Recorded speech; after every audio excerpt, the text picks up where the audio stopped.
Welcome back to the Comics Aficionados right here on Think Critical YouTube, and I believe we're also out on there. Do we call it X now, or because I still want to call it Twitter? It's Twitter. I still call it Twitter. It was a better name, or it is a better name. So we're live on the Twitter, we're live on Twitch, we're live on YouTube. Fantastic panel. We do have a 6th member that'll be joining us, Renie, but she is running a little bit late, so we'll get started and get going without her. And we do have returning to the Aficionados, Weird Science Jim. How you doing, Jim? Oh, lovely. I'm tired as usual, but I'm alive. Shout out to AL though. AL gave me a gift card, and I used it yesterday, so I'm good to go. Did you get like a fancy coffee? Yeah, I did.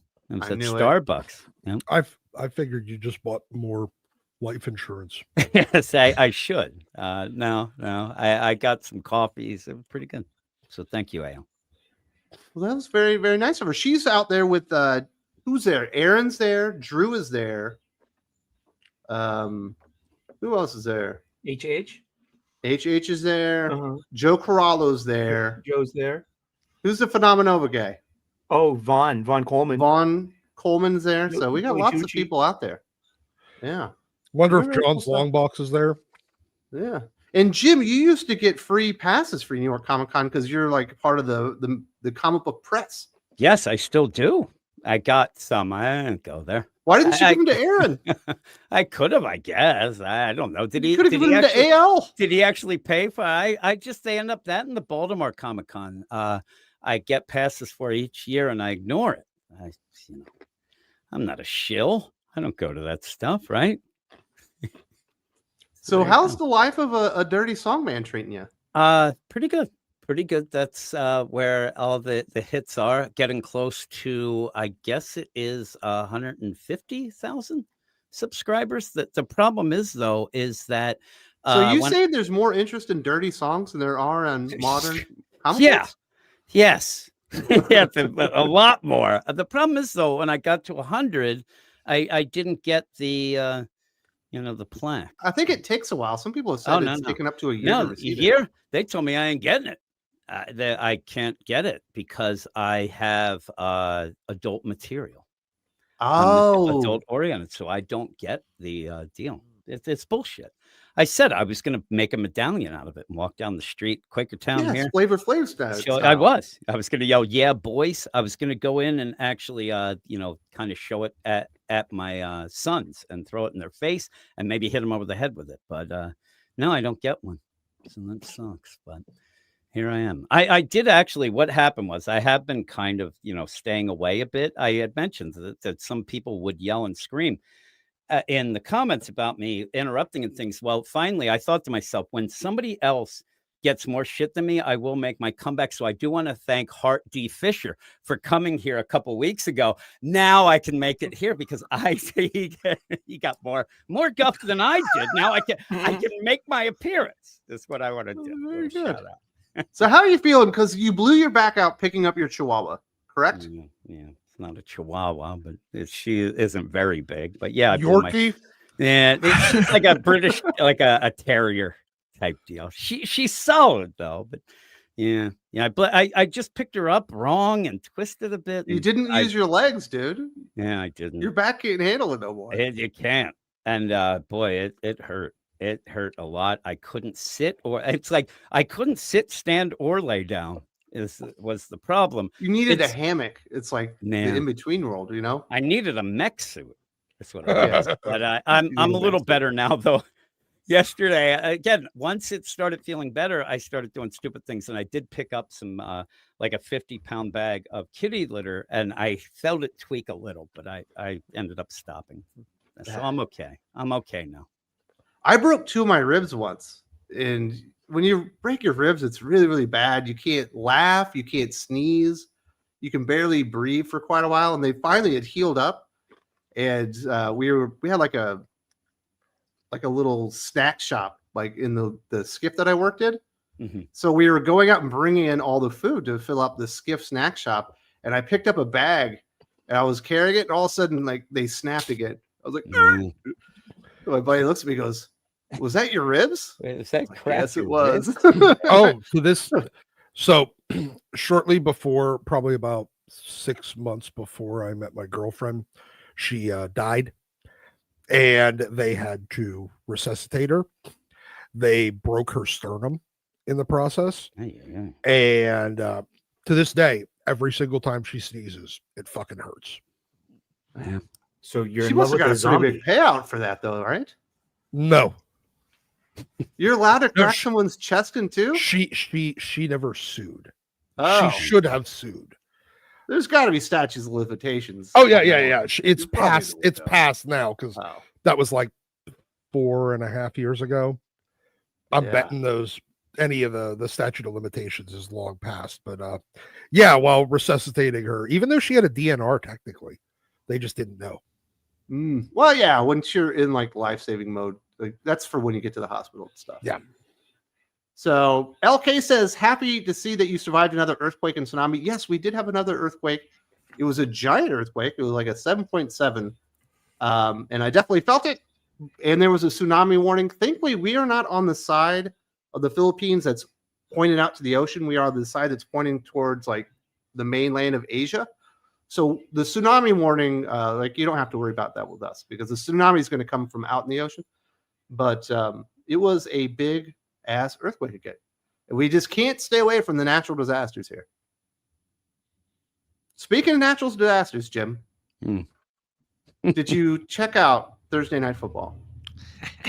Yeah, I did. I could tell. Again, the Eagles this year, second half, they just completely just don't show up. So they better have a lead. And once that end of the first half, and then it was awful. It was awful. It's bad. Oh, it was great. Yeah, people are losing their shit here and really upset. But it kind of, you could tell it was coming. So we'll see. We'll see what happens. But it was bad. It was bad. They didn't lose to a terrible team. They got mollywopped. Yeah. Jackson Dart. Dart's He's got a future. stupid name, doesn't he? I can't. Jackson stand it. Dart's such a good football Yeah. name. The worst It's though is such a I good told name. you the story that the idea where You- Eli gave him his number and said, if you have any football issues, being in New He York, called him at for all, he reservations, called him for yeah. reservations to a really crazy restaurant. He's like, don't ask me that. You know Jackson Dart's little brother's name is Diesel Dart. Diesel Dart. Jesus Christ. He's a receiver right now. Yeah. My goodness. Yeah. So what's the worst name, Jim? Is it Jackson Dart or Cam Scattaboo?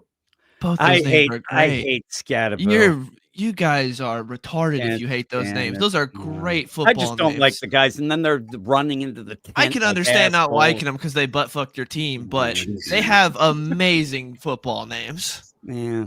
That is crazy. Is that a good description of what happened to your team on Thursday? What's that? That they got butt fucked? Yes. Maybe. Again, it happens. It happens. But yeah, this season's weird. So we'll have to see how. Yeah. The three of us have been in like some type of weird football circle jerk. My team beat the Giants. We lost the Eagles. The Eagles obviously beat us. beat the Giants Lose to the without Giants. Jackson Dart. You beat Russell Wilson Giants. Doesn't count. Yeah. Just want to point that out. The Jackson Dart Giants lost to the Saints. They beat the Chargers when you lost to the Chargers. They beat the Eagles when you lost to the Eagles. Just want to point that out. Mahomes couldn't beat those teams. Jackson Dart did. They were. Want to point that out? Want to point that out? That was a Yeah. pretty fluky game, and Yeah, the Eagles both- could both easily games be are 0 fluky? 6 right now. Both games are fluky. Yeah, the Eagles could easily be 0 6, Jim. Yep, it could be. Yeah. They're not, but they could be, and they're But they playing easily like they could be. are. So they're in trouble. They have to. I saw get- Cooper DeJean just got like, I think there's just a print of him on the field after he Oh, got the- run over. Same with Zach Bond. Yeah. There were a lot of Eagles defensive players making business decisions when they saw Cam Scattaboo running downfield at them. What do you like business decisions like jumping out of the way and not tackling? Yeah, him? just being like, let's once they saw what he was doing to some guys. I don't want to make Sports Center. I might Yeah, as well I'm belay good. this bad boy. Yeah, this- So, yeah, that was a surprising result, Jim. I wasn't surprised it was. I thought the Giants would be close, but I didn't think they would just kind of annihilate you guys. Yeah, well, The Eagles have been fighting within themselves. They can't get their offensive plan set. And it's because they have an offensive coordinator. Each year, it's a new guy, and they all suck. So they have to do something about it. That's their big thing. And Sirianni he hires like buddies. It's like, yeah, I like this guy. Let's promote him up to the deal. And they just don't know how to do it. It's weird. Usually, you're wanting to, adjust at halftime, and it feels like they just end up, I don't know, going into half and going, yeah, things are pretty good. Let's not adjust. Like, we're going to assume that the defense of the opponent won't adjust. So we'll just keep doing it. But it's boring to watch. It ends up, it's driving me nuts. But no. Would you rather have Jalen Hurts or Jackson Dart? Sorry. I would rather have Jalen Hurts, but that's just it's funny. You said that, and somehow my stupid Siri just went off and was going to answer. That would have been funny if it answered. I would rather have Jackson Dart. Siri's been fucking weird recently. Yeah, actually, it happened to me like 3 times in the last 3 days. Yeah, it's odd. Like I'm watching a YouTube video, and all of a sudden, it pauses, and my screen does that retarded, thing around the border, and I'm like, what the fuck are you doing? Yeah, I have to turn off all the who would you rather AI have, Jalen Hurts stuff. or Jackson Dart as your quarterback? Drake May. No. Screw y'all. All it did was say, let's check the web. I didn't want to check the web. I wanted him to give me an answer. Sully, they're calling him Drake maybe because maybe he's going to be good and maybe he's going to be terrible. That's a good one. I like it. I like the spirit. I like your pluck and your vim and vigor there, man. Yep. I mean, I'm just happy. I'm happy. Drake May is good. Drake May, he's got talent and he's developed. I think he's going to thrive under Vrabel, and I think that beating the Bills. The Bills are the team to beat in the AFC East. And I'm just so happy that we beat our division rival. I love those guys in a way. They're good. They're good. I mean, they're going to make us a better team by giving us the best competition in the world. Yes, football. What a pussy. Very good. So what's been going on the channel there, Dylan? Have you done like an ode to Jackson Dart, or are you still doing comic stuff? Still doing comic stuff currently, but yeah, I just did a video talking about DCKO. I did a big video going over that first issue. It was an issue. Yeah. Once you get to the good part and they start fighting, it's a lot of fun. Yeah, But everything up to it is so Scott Snyder. It's like, what's going on here? Once you get past the first, because they break it up into chapters. Once you get past the first 2 chapters, it gets really good. But prior to that, it's just that Snyder cosmic gobbledygook where it's just, we got this type of energy and this type of energy, and we got to do this together, and then blah, blah, blah. And then it's just like, it's more of the same for Dark Knight's Death Metal. So it's just Dragon Ball. So hopefully he got that out of his system with this first issue, and we don't get a whole lot more of that later down the line. I think they're throwing all the fights in the other issues, and this DCKO is going to be all that shit. All set up. Yeah. No payoff. No, this one Well, actually the stuff payoff is going to happened be at the end. happening in It's really... Superman and stuff. Okay. Yeah. At least I'm buying that already. So you haven't read the issue because you have it in a blind bag. Ladies and gentlemen, all gentle fiends of all persuasions out there, all aficionados, I got me a $9.99 DCKO blind bag, and I'm going to open it at the end of the show. They charge you $10 for that? That is the going rate for a blind bag. I was going absolutely not. Butt fucking. Oh God! I got it for the fun of it. Did they at least lube you up before they took your wallet out and shoved it sideways? Sully goes in lubed, dude. Man, pre-lube. I'm moistened. I'm a moist individual. You guys put it that way. You You said you're going to open it up. Let's see what cover you got. You got All right, anything good? All right, Maybe it's going to be the gold cover. Who knows? Is it a 1 in 1 billion unfinished Jim Lee AI variant? Let's see. All right, I'm hoping for the. It's just the A cover. I'm hoping it. Yeah, no shit. That's gonna happen. Oh no! Open it, Sully. All right. Oh my goodness. Oh, it's the Jim Lee Dark Side variant, version 1. There you go. You got a I foil. like this one too. Yeah. How prophetic. This is nice. Yeah. So yeah, and the cover price on the back, does it say that? Anything right there? I need RenieDraws. It just says 13 plus. Yeah. And that's that. So yeah, we have opened my blind bag, and I have the Jim Lee Dark Side foil Virgin variant. There we go. Very nice. Dude, so you were so into DCKO that you waited 4 days to open it? Yes, because I wanted to open it on the show. Oh, wow. I appreciate that. This is about loving comic books. This is what brings us all together here at this wonderful table that you've set for us, Wes. And that is part of the experience. Yes, I spent $10 on that. I took a gamble. I fell for it. But it's fun.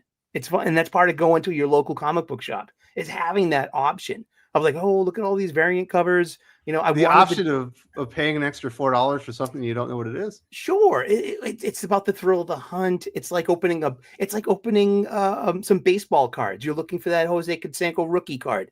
You know what I mean? Something like that. There's a fun to that. That was fun. According to the chat, that cover is $8 or less on eBay. That's fine. You know what I mean? It's already worth $2 less than you paid for it. Oh my goodness! They're all you got butt fucked. Oh, come on!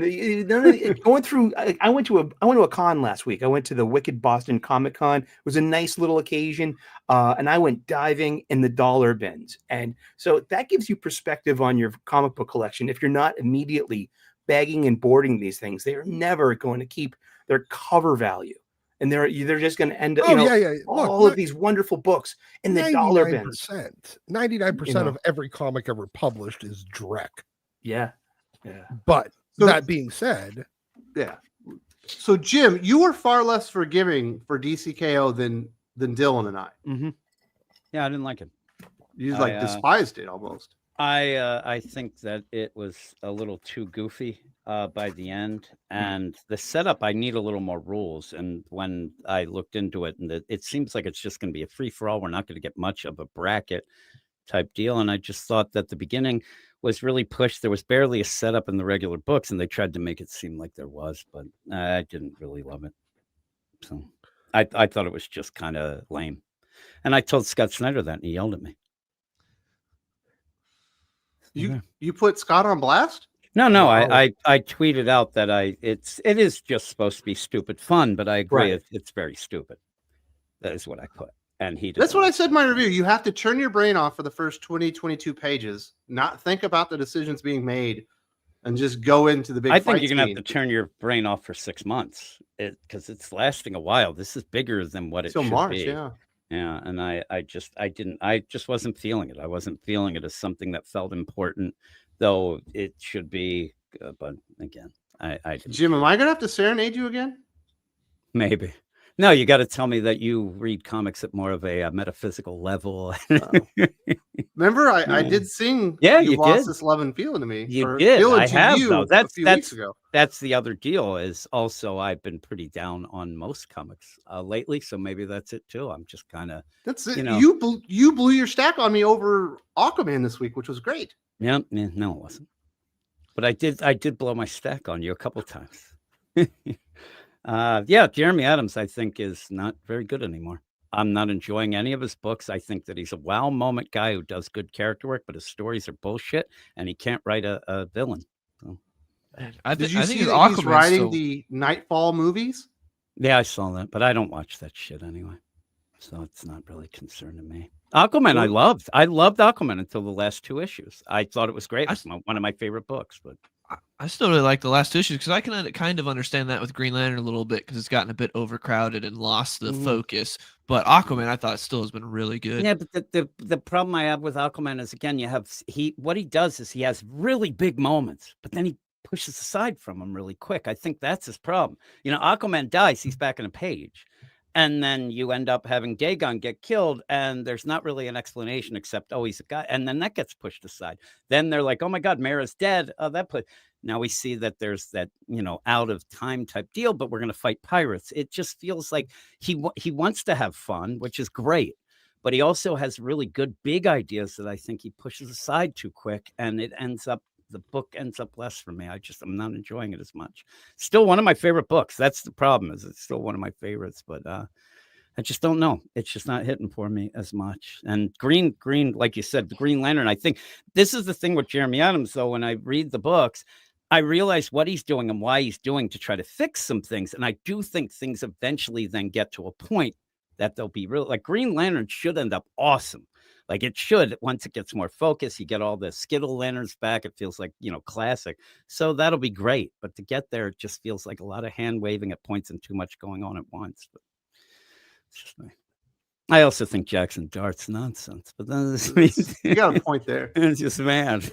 Again, it's funny because with his name like that, it is kind of a cool name. I'll admit it. It's a great football But the name. thing is, it's that sort of football name that ends up making you think that he's just going to fall off the face of the earth. Like it's like Chad Powers. Like it ends up like you just think this guy can't be real. This name's so crazy.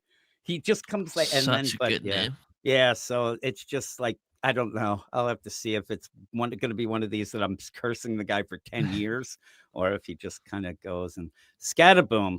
That guy remains like he's the new Peyton Hillis. This guy will be huge for half a season, and then all of a sudden, but who knows? You never know. Or who was the cornerback? He's the next Jason Sehorn.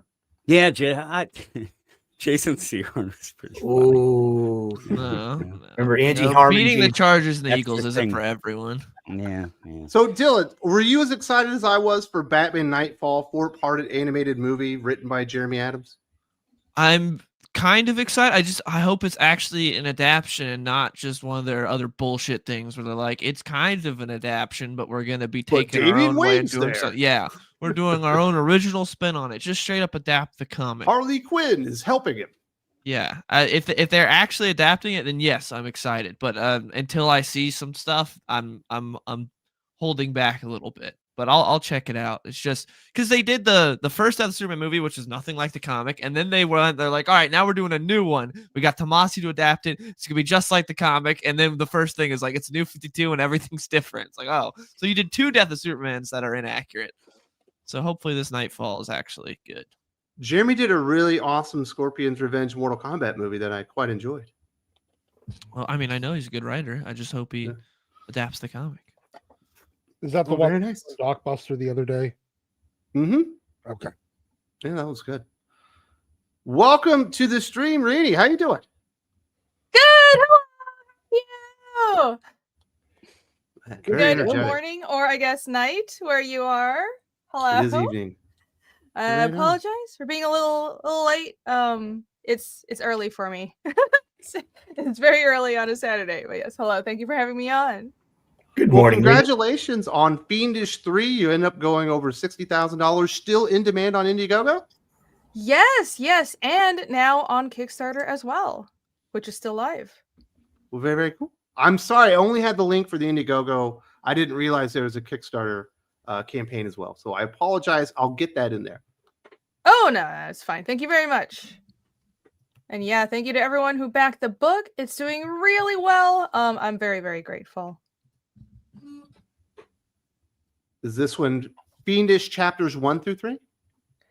Yeah. So, should I send the Kickstarter link or do you have it?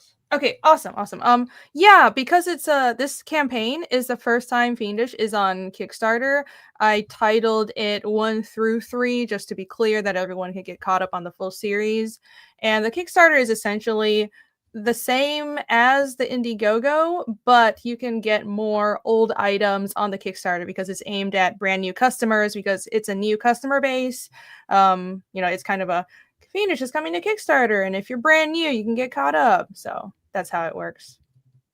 Oh, very nice. I've almost got it up. So you can get the links to both the Indiegogo and the Kickstarter, as well as the YouTube channel in the video description now. You can get yourself a t-shirt like me.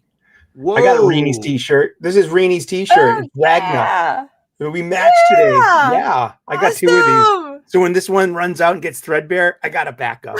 I got 2. That's awesome. It's a great design kit. I love this character. I'm looking forward to seeing what happens with her and Casimir. I'm into Fiendish. I like this. That's awesome. No, I'm so glad. You make Bob Ross happy. You draw happy trees. I love your backgrounds. I love your forests. And your characters. This is some good shit. Way to go. Oh my! Oh, it's too many compliments. Too many nice things. Thank you very much. Yeah, you'll be definitely getting more of Ragna and Casimir in chapter 3 of Fiendish. As I have been saying, Fiendish 1, 2, and 2.5 was kind of laying the groundwork. So now that the groundwork, that runway has been laid, now we're really taking off with the story. So tons of Casimir, Ragna, and a lot more trees. So you'll be happy. I have a glow-in-the-dark Iron Man shirt. There you go. Ooh. Oh. And Dylan, Very you're cool. rocking Besman sweater? Yeah. So Rocking we it. got all kinds of nerdy stuff going on here. And Jim has a shirt that has barbecue sauce stains. It does. I have an Eagle sweatshirt on. That's what I have. I'm surprised you'd wear that after the meeting. Yeah. Oh, I went to Wawa to get a coffee. And so I go there and I have an old Eagles hat. I just wear it. That's what I wear all the time. And I'm walking around and some guy comes up and he's like, bullshit, right? And I'm like, what? I didn't know what he was talking about. I'm like, what? Oh. And I said, yeah, the Eagles. Yeah, that was bullshit. I'm telling you, people were just pissed off, just upset all on yesterday. But it's fine. And then I'm like, why did I wear this hat? I got mad at myself. Yeah, I would have done that. Give me 1 second. My son's watch is going off right now. Oh. That means it's very alarming. Oh yeah, this is. Hey, waka waka. Hey, awesome there. So your t-shirt says Planet Best. Is that a Bestman like tourism thing? Visit Bestman. Yes, it is Bestman. What a Star Wars, segue, not the real Bestman. Yeah, place. I actually thought it was the real Planet Bestman that we were dealing with here. Yeah, the only gas giant around here is like, me. oh my God, we all know what happens on the real Bestman. The real Bestman. Yeah, City in the Clouds. Very nice. I need to. What's up? Oh no, I was just saying I need to go rock some merch now. So I will go get my Fiendish hoodie and I'll be right back. That's Perfect. So we do need to get some shout outs to the Patreon backers. And if you're interested in supporting Think Critical on Patreon and channel memberships, basically you get the same thing there. Although there is an option on Patreon where you can get all the audio files basically in Spotify. So that's like the one extra thing that's going on over there. There are links in the video description for both. Welcome to the family, James Rock, aka Dominion, the protector of the Verge. Hope you are enjoying all the exclusive videos and podcasts. And welcome back to Alvaro F, Razorback himself, the protector of Spine Mountain. As I said, there are links in the video description. Really appreciate all the support. Could not do it without you guys. And we do have some people chiming in. Jagrin2 gifted a Thinking Critical membership. Well, thank you very much. That's really cool. Hopefully somebody awesome gets that and enjoys all the bonus material here on channel memberships. Federico de la Casa. Hi, Dennis Camp will be on the new Vertigo, so no Ultimate. Could Dennis take it over without Hickman? Won't last long. Did you see Dana Warren Johnson's sketch? So there's a lot of stuff going on there. Mm-hmm. I definitely did see that Dennis Camp is doing a book called Bleeding Heart on Vertigo. I don't think that means that he can't do the Ultimate Universe after that. Yeah, he could do 2 bullshit books at once. Maybe 3 bullshit books. Yeah, but I could definitely see, and I do think Bendis will likely take over for Ultimate Universe 3.0 when they relaunch it. Yeah. And then as far as the Dana Warren Johnson Batman sketch, I did see that. And I thought it was bullshit. Yeah. What's up? I didn't think it was bullshit. It's just a sketch. You didn't see the first sketch was when that ICE agent was strangling out a baby. Well, and that would have added some stop context to the So, story. like I said, a lot of people are getting upset about that. The guy has not been quiet about what his stances are, and I've been saying that for a year. And so I don't have problem with people's political stances. I think my problem is what he depicted. You think Batman, like I'm telling you, it didn't seem. I seen Batman do that to GCPD guys. It really doesn't bother me at all. I think that people are just looking for something. GCPD guys are fictional characters within a story. Yeah, well, this is in a thing. Batman's not real. So I don't believe that he was presenting that as a fictional story. I believe that was political commentary, Jim. So what he was saying is, if Batman was real, which he's not, he might choke out an ICE agent because I don't believe that to be Batman doing that. I presume that to be what he would like to do. It's Batman. Batman doesn't kill, so it isn't Batman. Well, it looks like he might be just choking him out. And again, well, the head is turned all the way around, so I'm going to assume I that don't know. gonna stick. It looked like a weird deal, but again, I think that it's like, what is it? It's Batman. I think it was overblown. I just think it's ridiculous. But Jagrid too. So I think you're all snowflakes, is what I'm saying. Oh my goodness, Jim! That won't be the first time I've been accused of being a snowflake. Yes, yeah. Jagrid too. So with the Ultimate line getting sunset for now, did any of the X-Men lineup announcements make you excited? Is Inglorious X-Force the worst name ever? I don't know what you're talking about. I'm assuming this stuff came out after I went to sleep last night. Oh yeah, the X panel from New York Comic Con. They announced all the new books. The upcoming's coming in January 2026, I believe. Like Tim Seeley is getting Inglorious X-Force, and I'm psyched for that because I was saying last week, I think that Tim Seeley, especially after Local Man, deserves an X book. Give me an X team written by this guy. He knows at least how to write a superhero team book. So yeah, hey, I'll be in for that. And that Alex Patton is doing a Cyclops, probably a mini, 10 issues, probably. It's but Gail's still keeping Uncanny. And that just depresses me. Yeah. So I have not seen any of this news. It's all news to me. Doc and I would have covered it if I would have known about it, to be completely honest. But we've already recorded Doc Unfiltered. But Jim, is this going to get you more excited for supporting X-Men? No. I'm busy yelling at people now in the chat. Inglorious X-Force has fucking Wolverine in it. No. I'm sick of every time you put a mashup character in one of my books, I am never going to buy that book. The end. I'm tired of them. All right. Yeah, so I'll definitely have a video or something up this week for my thoughts on that. Kalichi Oki, normies are finally coming around and James Gunn is not that guy, that he may be overrated. Didn't watch, but have been hearing about Peacemaker Season 2 being asked. I didn't watch it. No, I didn't watch Here's the thing. I'm saying go Kalichi. He hears that it's bad, but he's going to get all upset. I'm sick of everybody. All you can. Okay. I didn't watch it after halfway through, I guess, the first episode. I know, Dylan, you got a little bit further, but you dropped out.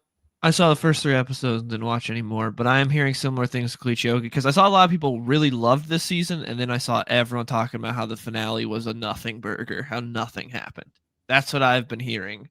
Is like, yeah, I guess James Gunn's saying that the events in that are going to tie directly into the Superman movie.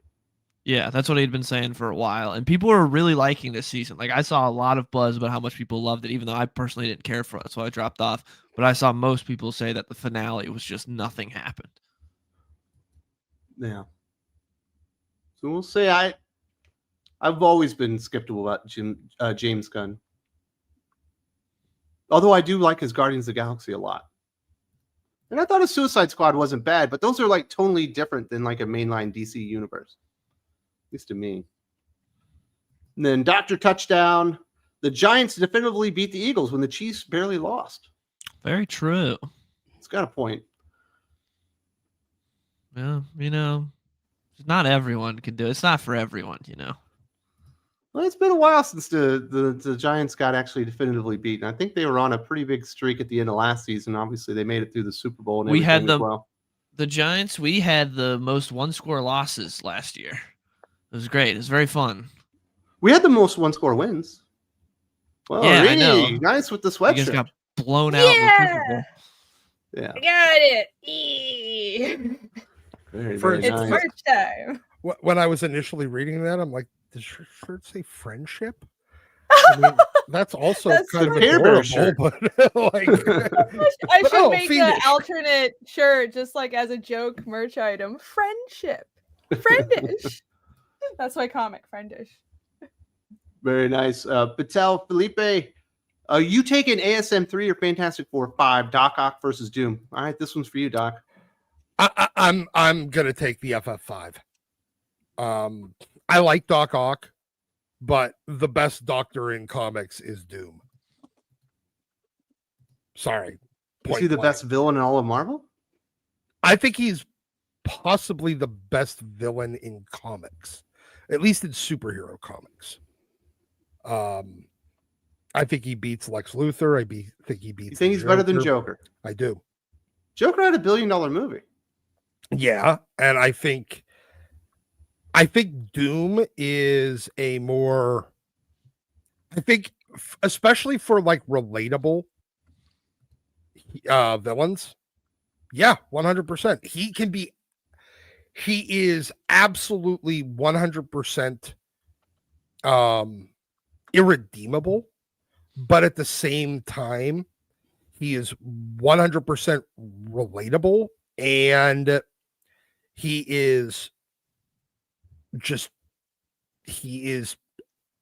has only a few flaws, and his biggest flaw is just how great he is and him recognizing his own greatness. So if you went into an interview and they're like, what would you say is your biggest flaw? I'd be like, I'm just great at everything. I think I am too good at everything. And it results in his ego getting the best of him. Yes. And I love that expression of his ego when he refers to himself in the third person. That's my favorite part of Doom like Ricky dialogue. Henderson. I love that. Yeah, exactly.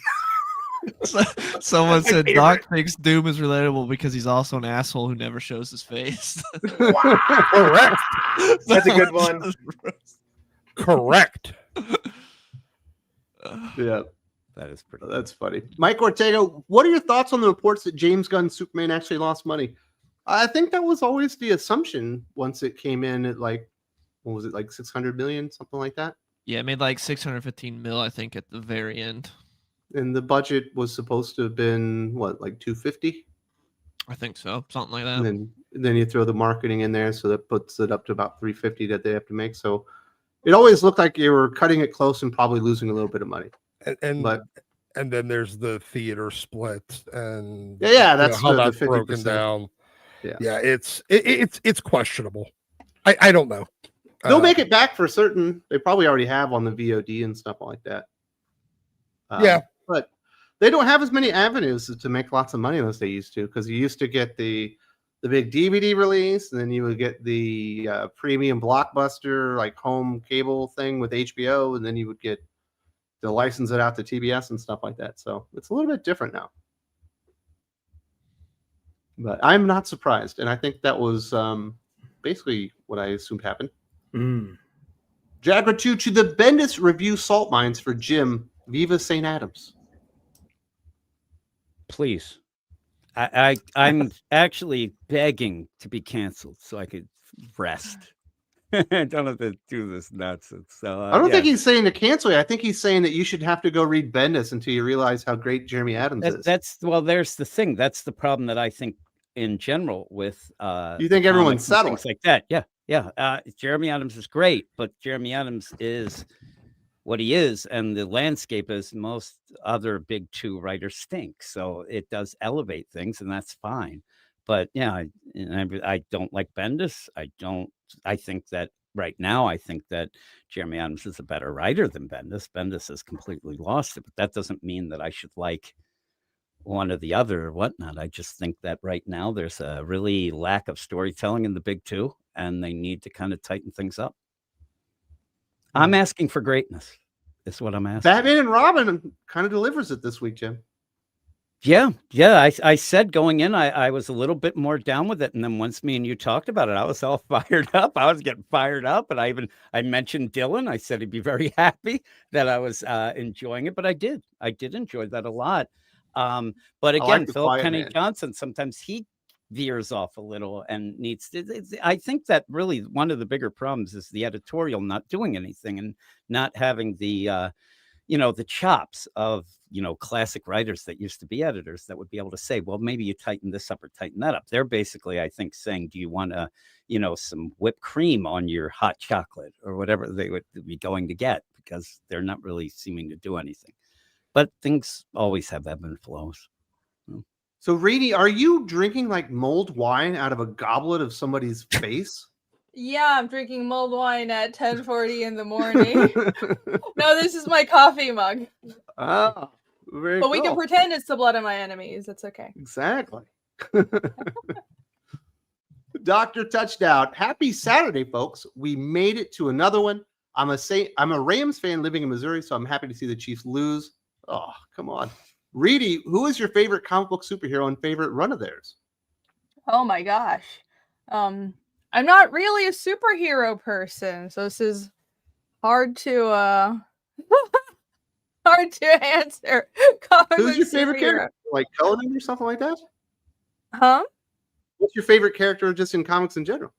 Just in comics in general. I'm mostly a manga person. So it's a toss-up between, let's see. I really like Berserk a lot. Guts is a really good character. Oh my. I'm also actually a really big Ghost in the Shell fan. So Kusanagi. This is I've never thought about like my one favorite character. But maybe a toss-up between Guts, Kusanagi, and I would say the FMA brothers. So everybody knows I really love those series. So yeah, mostly manga. Did you like the ScarJo Ghost in the Shell adaptation? I only saw a bit of it. Yeah, I don't think I didn't even finish it, so not very good. I don't think I can really say. I didn't think it was an adaptation that I really liked. I think she made an honest attempt to play Kusanagi well, so I don't think it was her fault. But honestly, anything after Second Gig, or was Innocence after Second Gig? I think anything after Innocence, even Ghost in the Shell Arise, was basically a money grab. And I think Ghost in the Shell has turned into what Western franchises do, which is they will not let a story end. They want to milk this thing over and over again and keep rebooting it. So I don't think it's possible to continue the story. I think they're watering it down, and that seemed like what the movie was as well. It was this big convoluted jumble of plots from different seasons and different movies, and I just don't think it worked from what I saw. Same with Arise. So your favorite run is then Berserker then? Your favorite run then is Berserker? Berserk, well, it's not done yet, but yeah, I mean, it's definitely probably they got the one best of the collected most editions by Dark Horse. Too. Oh yeah, I think I need the newest one, but the black leather bound ones, they're so good. Yeah, I think it's not done because unfortunately the creator passed away before it was finished, but his assistants are finishing the series.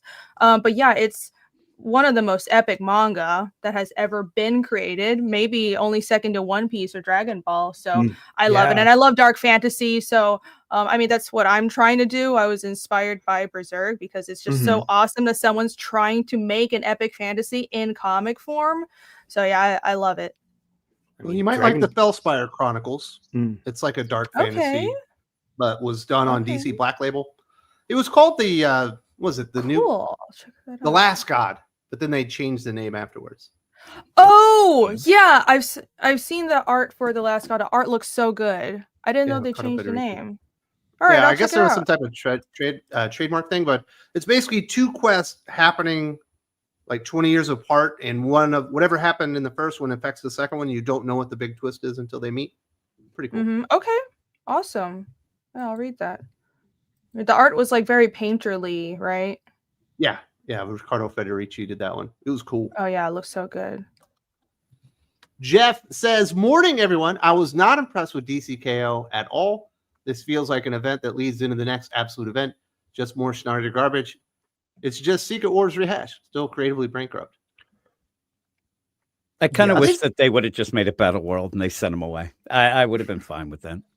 I know that they didn't want to do that because it's what it is, but it might have been an easier setup. But it does seem like it's going to set up a reboot, by the way. But that's the talk of the town. The setup itself doesn't make a whole lot of sense. Why is there a Heart of Apocalypse growing in Earth's center if it's based on alpha energy? It shouldn't be happening right there. And then why, if you shot it with Omega energy, would it restart the heart and create a tournament that's never happened before? And also, reasons. Time Trapper is like according to like my hypothesis, and then he lays everything out exactly as it's going to happen. Yeah. Like, oh, so you're not hypothesizing on all this. You know everything that's going to happen if you do all this with the Heart of Apocalypse. But yeah, once you get past all that, I just want a fun event because I hate when DC gets in the weeds on all this cosmic bullshit. I don't care about any of that. Just make it a fun punch 'em up event. That's all I care about at this point. Just give me that and I'm happy. So we'll see if it delivers. It's kind of weird though that they showed King Omega Darkseid is like omnipotent. He's literally fighting battles on 5 different planets at the exact same time because he's so powerful. But he can't stop these guys from like driving into the center of Earth. Also, it seems like he's Booster. So, yeah, that's weird shit. That's a big reveal, yeah. The funny thing is that when I'm reading, I'm like, is this going to be a twist? Because boy, you are really showing it. Like you are really ramming that down. I'm like, there's not even seems like a mystery or subtlety to it. It's just like, oh, yep, that's it. I'm like, okay, there we go. Yeah, it's just the setup.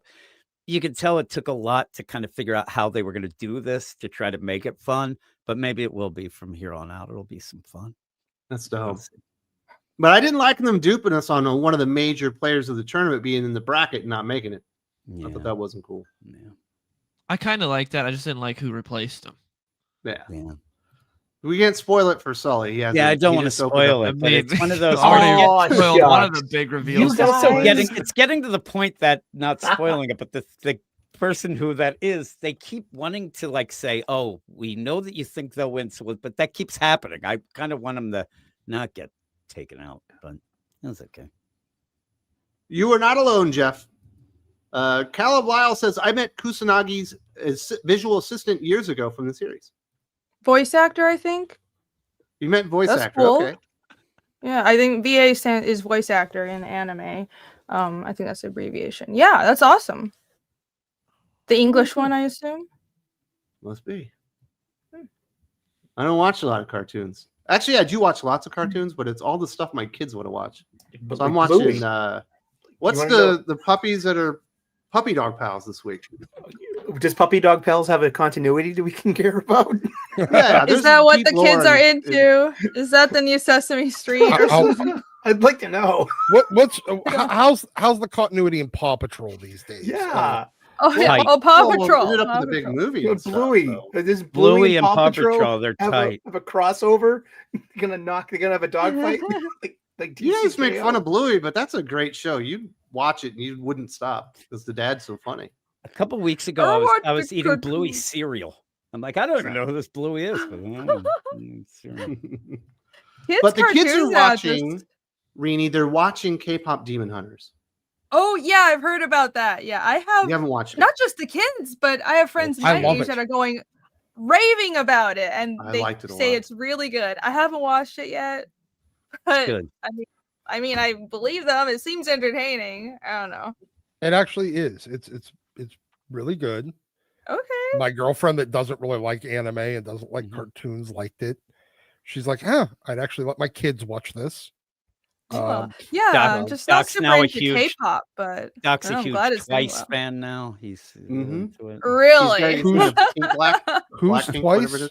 You're the eye. Twice is a K-pop group. Yeah. Okay. That stuff is just made for addiction. They formulate everything, including down to how the idols look and the music. It's just made to addict you. It's a little insidious, but so it's all industry plant. It is. I mean, it's government sponsored. They train, and the industry is sponsored by the government because it's soft power. It's just like anime in Japan. And Hyundai. Yeah. Hyundai. Well, that's just how Korea works, right? They have these conglomerates that the country is essentially run by mega corporations, Samsung, Hyundai, and they have like these corporate. That's what I hear. I'm not Korean, but apparently. Oh, it is. It's crazy. That's crazy. It's the reason why Hyundais are cheap in America because they're subsidized by the Korean government for export to America, though. Oh, that makes sense. The cars are actually a lot more expensive in Korea. That sucks. I like Korea. It was a good place. I enjoyed it. Lived there for 2 years. I haven't been, but I'd like to go. Definitely recommend it. Now, so the reason we all end up watching K-pop Demon Hunters is because Dylan recommended it to us because he watched it with his girlfriend. Dylan. All of this is false. Oh, Go back and okay. look. It's that one chatter that sent the super chat. But it's Go watch it fantastic. I now. can't believe you're still abstaining from watching the movie, dude. There's so many other things to enjoy than K-pop Demon Hunters. You have no Is, idea. The music is so catchy, dude. Do you guys watch any Even other anime movies? No. I watched No. Niza too. I guess it's not anime because it's Like, Chinese. does somebody understand my world of cartoons? Jim is an enormous manga fan, but I don't. Do you Yeah. get into the Oh. anime, Jim? I usually just read the manga more than watch the anime. Heck yeah, honestly, that's great. That's the original. So that's good to hear. But Shonen was Jump still is the watching- best deal in comics to get the app. It's incredible. Yeah. That's great. So it's I really was good. watching Naruto with my 6-year-old, and he was really into it. But then he got into Puppy Dog Pal, so we stopped watching it. But he was digging it. So we had some fun with that stuff. Let's get into these topics. We have the big news coming out of New York Comic Con, and we got all kinds of big news. And definitely shout out to all of our friends that are in attendance and having a good time there. That they're ending the Marvel Ultimate Universe 2.0 here, Doc. It obviously started up with Jonathan Hickman. His Ultimate Spider-Man is ending very, very soon.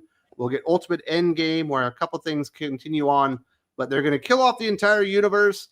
It doesn't make a whole lot of sense to me, and it's hard for me to believe this, Doc, considering it's their number one ASM or Spider-Man book, X-Men book, and Avengers book at the moment. Well, I mean, what do you expect out of the biggest quitter, the most expensive quitter in comics, Jonathan Hickman?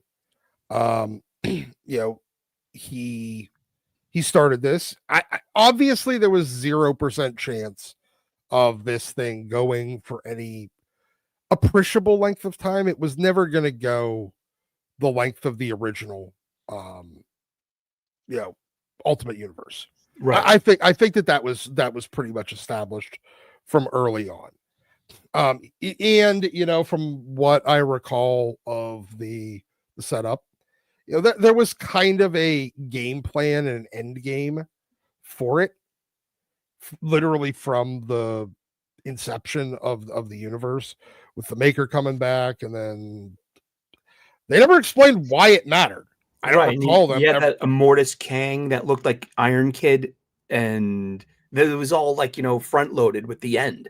And it had like the cut and paste, like you have multiple versions of like the Brian Hitch versions of the first Ultimates team, and they're like clones, and they're just being used as bullets to fire against each other. And and like I remember them like, oh, the Maker's coming back, and then what? Like just him coming back. That's not an end game. Right. But so it's not shocking at all to me, because let's be honest, outside of Ultimate Spider-Man, does anyone, I mean, I guess people kind of liked Ultimate Wolverine. Mm-hmm. Does anybody give a fuck about the rest of that line? Ultimate Black Panther is a really good book. People are sleeping on it. But nobody's buying it. Nobody's buying. Well, I don't know. I mean, I just go to the comic book shop and I read these, and I'm blessed to read these. But I got to tell you, you don't pay for them. You read them at the issues. comic shop. Yeah, exactly. I got friends in low places. but no, that's kind of the point. Mhm. Look, this is still a commercial enterprise, Right? It's But not selling. And I mean, I know you hear a bunch of people talk online about how much they love Denise Camp's Ultimates. Does anybody fucking buy it? I don't know. At least Good with question. 6 months left, we'll get Spider-Man in the costume 2 more times. Yeah. Oh, gosh, yeah. I mean, I got to say, Ultimate Spider-Man is very disappointing. It's good. I mean, it's very well engineered. It's a good book. But I mean, as a Spider-Man fan, like, where's my Spider-Man? Where is, like, he's barely doing Spider-Man things. Let's look at the entirety of the Ultimate line. You got an Ultimate X-Men that has no X-Men. Right. You have an Ultimate Spider-Man that has very, very little Spider-Man. Mm-hmm.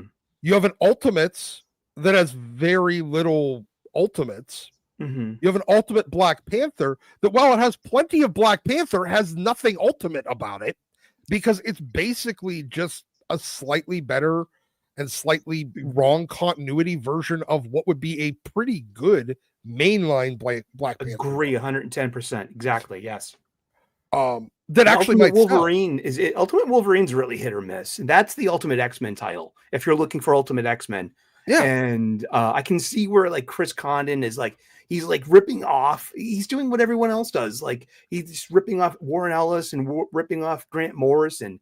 You know, all I see is Astonishing X-Men Ghost Boxes by Warren Ellis in the background of the latest issue of Ultimate Wolverine, and I love the Lynn's artwork too. I mean, I like his cartooniness. I think it suits it. And but seeing that Cyclops head in the middle of a Sentinel, it's like I've seen this before. You know what I mean? Like, there was a Sentinel that was hot wired with Magneto. He came out of the Ghost Box.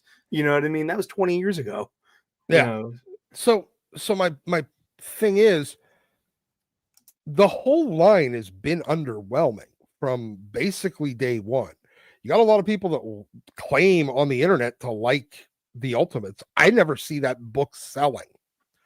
Like, the only book from the Ultimate line that when I walk into the comic shop, there's ever any question about whether or not it'll be there is Ultimate Spider-Man. Right, because we're under the I think people are just under the sway of like, oh wow, they've reunited MJ and Pete. This is what we've been looking for. This is what we've been asking. And you know, I hear that first trade paperback, they can't keep it in stock. And I was in some Twitter argument with like, oh, this is as impactful as Watchmen. And I'm like, are you kidding me? Story-wise, Watchmen is complete and succinct. You know, as a story, Ultimate Spider-Man is going nowhere. It's going to this stupid event with Dennis Camp. And I don't trust giving the keys to the Empire to Dennis Camp and his polemics. I've read enough of his stuff. I don't want this. I mean, geez. Well, I mean, between the weed and still wearing a mask in the year of our Lord 2025, he has no brain cells left. The carbon, the THC and the mask, he's trying to hotbox himself. Yeah, he's just hotboxing himself.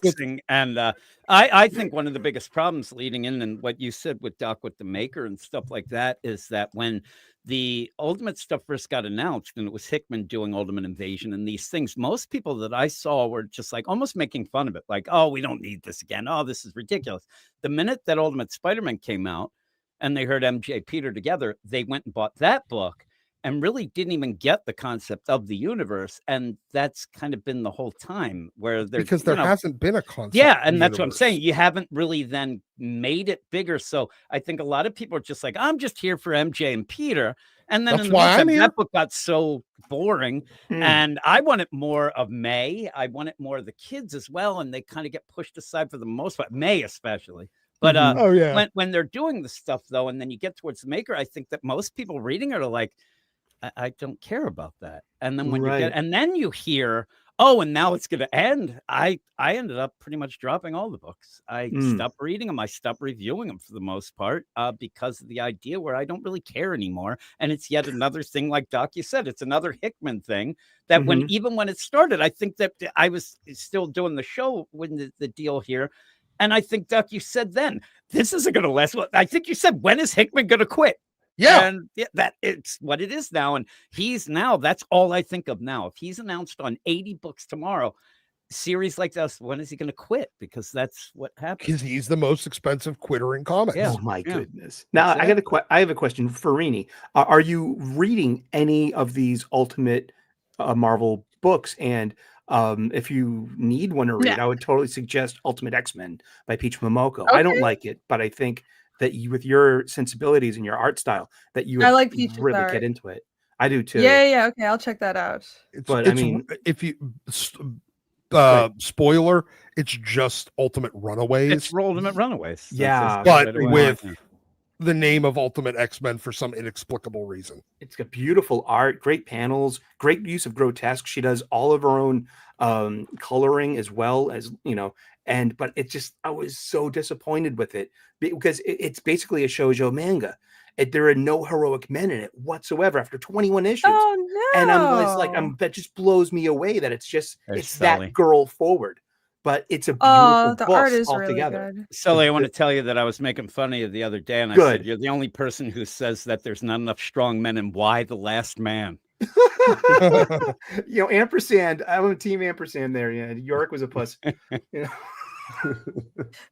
Yorick was barely a man. Yeah, until he had that. I did read that series. Yes. Yeah. The monkey was more of a man than him. It was irritating. It was a cool concept, but Yorick was infuriating. Agree. It should have been Ultimate Runaways, and then there wouldn't have been any problems. But that one is sold, so they ended up. I still liked it going through, but I wasn't looking for the typical X-Men book anyway. So I kind of dug it with it. It's very manga-esque. The problem, I'll tell you, one of the other things going, and if we're just gonna talk about things that didn't work in the Ultimate stuff. Is that they had that time jump, that month time jump. So a lot of the cliffhangers you could not go to the next issue because you'd have 2 weeks later and things. And it really threw that X-Men book, the Ultimate X-Men book, through a loop because a lot of big things were about to happen. And then you'd hear them, in kind of conversation. It just didn't work. That concept, I hated it. Yeah. So it's been an interesting thing, but there's no way that they're actually doing this, Dylan. I know that people are pitching Ultimate Universe 3.0 right now. Yeah, this is the perfect setup for Marvel to do more number ones. That's what they love to do. That's all this is.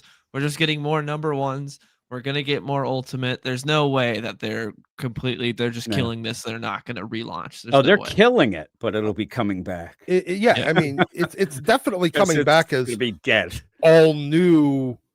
Yeah. No. Ultimate. No. They have to go through the entire litany first. Ultimate. It's going to be Ultimate Now Universe. Oh.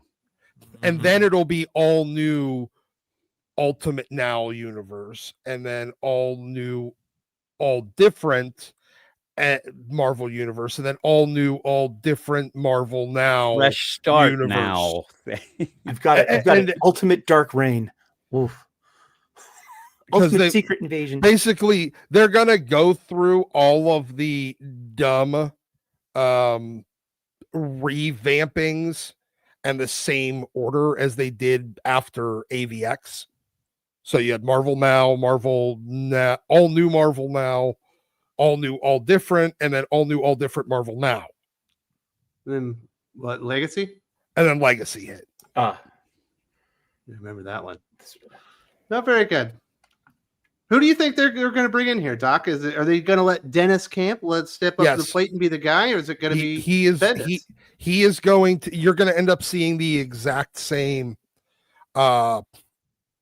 trajectory that you did in the X line, where Jerry fucking Duggan took over because he was the second best actual full-time comic book writer, because no other industry would hire him, and he actually wants to work there. So Dennis Camp, again, a guy that he's probably the best writer. Nobody else, no other industry will hire him. He's, for whatever reason, a dedicated comics guy. He's a lot more dedicated to comics than comics are dedicated to him, but whatever. But he will end up as the Jerry Duggan. Dennis Camp will end up to the Ultimate Universe what Jerry Duggan was to the X line after Hickman quit. You don't think this will be Bendis? No. Bendis is doing Daredevil with Alex Maleev. I know. No, I don't think it's going to be Bendis. I bet you it's Bendis. He'll be one of them. They need to have a star, right? Bendis was the architect of the original. Exactly. Maybe they can get Jackson Dart. Jackson Dart on Ultimate Spider-Man. Awesome. I'd read it. The unstoppable scatter boom. Bendis was not the architect. That was all Joe Quesada, because you had Bendis, you had Mark Miller, and you had Warren Ellis. And Bendis wrote Ultimate Spidey, and that was kind of like and then you had Miller doing Ultimate X-Men. Sure, but I And- mean, I think but between Miller and Bendis, who's got a bigger fingerprint? Well, it might be Miller. Yeah, Miller. Yeah. That would be good. But I mean, It's not gonna be Mark Miller. He's got his own Bendis shit going on. Yeah. Bendis had what, like about 150 issues of Ultimate Spider-Man. That was I loved that run. Yeah, I but really did.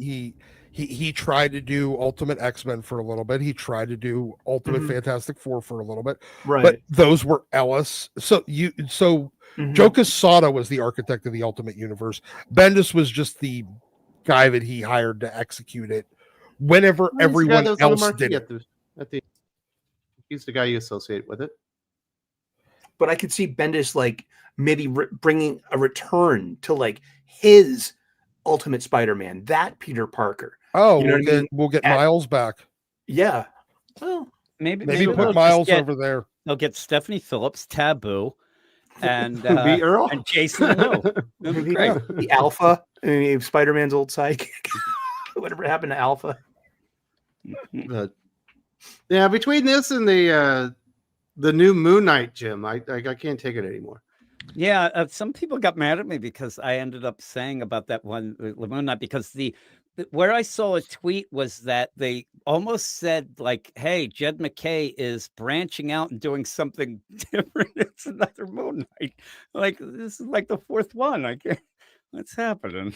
But yeah. Oh, yeah. He could Cody right Ziegler, I now have forgot too. a 60-issue Moon Knight run. Yeah, which would be pretty wouldn't good. that have been better? Yes. you Said he's can have- gotten 4 number ones. You can have arcs where the trade is called The Death of Moon Knight in the full run. You don't have to have a separate mini series combined in with it with the new number. That's and I saw some people talking and they were like, "Oh my God, they had Gwenpool and they ended up Spider Gwen and they canceled it and then came back 2 months later with a new number 1." Well, that actually is them being more subtle about it. Usually it's 2 weeks later that they have the new number 1 with the same creative team, or they'll get hey, get this. It used to be Immortal Thor.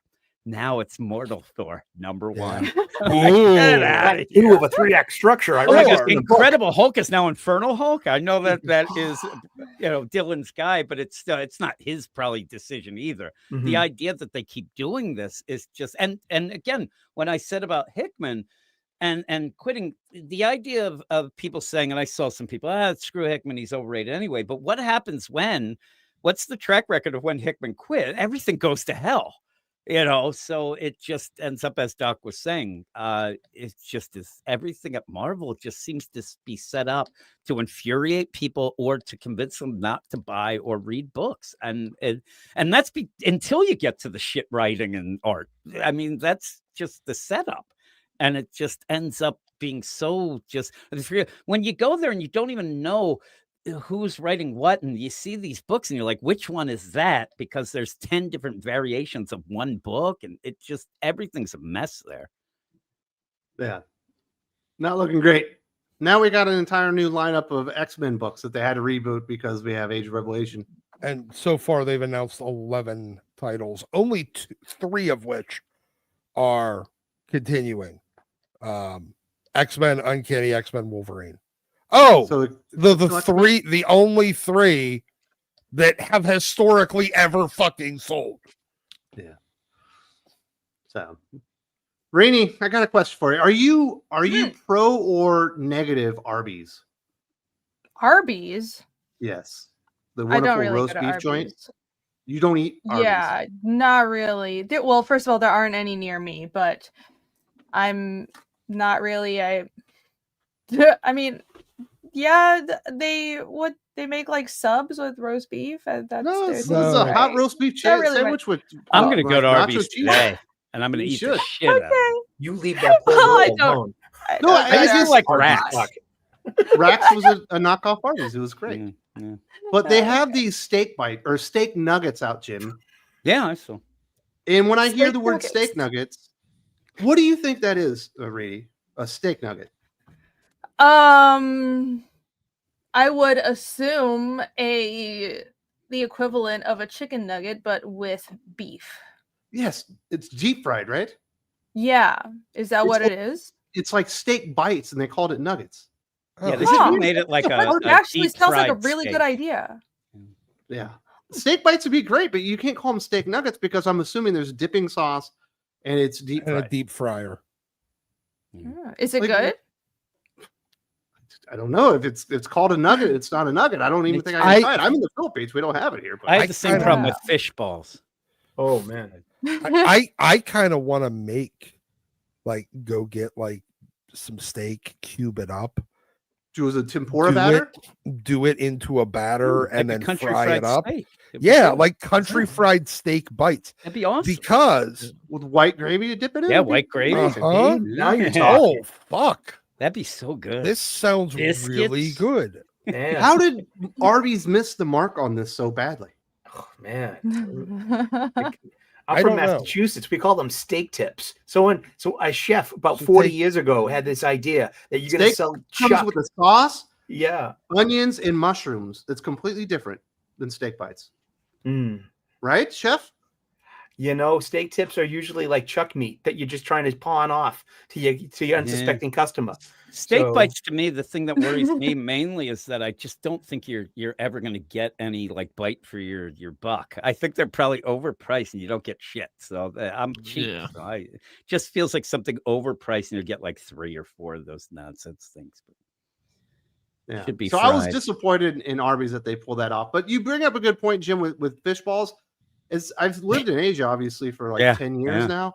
I think fish balls are disgusting. Oh, I hate them. What? My kids love them. Awful. And I love yeah. It's it's such a normal thing. So it Mhm. could be takoyaki is our squid balls, but then you have fish balls. I mean, we call it guandongzu in Taiwan, and it's you can eat it on a skewer. You just broil it in soup. It's great. I love it. Yeah. Nah, My kids whatever- love them. And no, Yeah. it's not fish's balls. It's fish meat that's made into a ball, and In a then ball. you make it this kind of squishy jelly thing, and you Fish fry it. balls. The anti-caviar.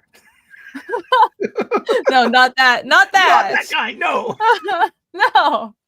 No, whenever I lived in Korea, they have great soups there. But if you would ever see fish balls in the soup, I wasn't going to get that. And then the other thing is a little fish cake that's got the pink thing. Any type of ramen with that in it, I will not touch. Really? Okay, so is it the texture, or do you just not like fish? I love fish, but it doesn't belong in soup. Mm. Oh, I'm so confused.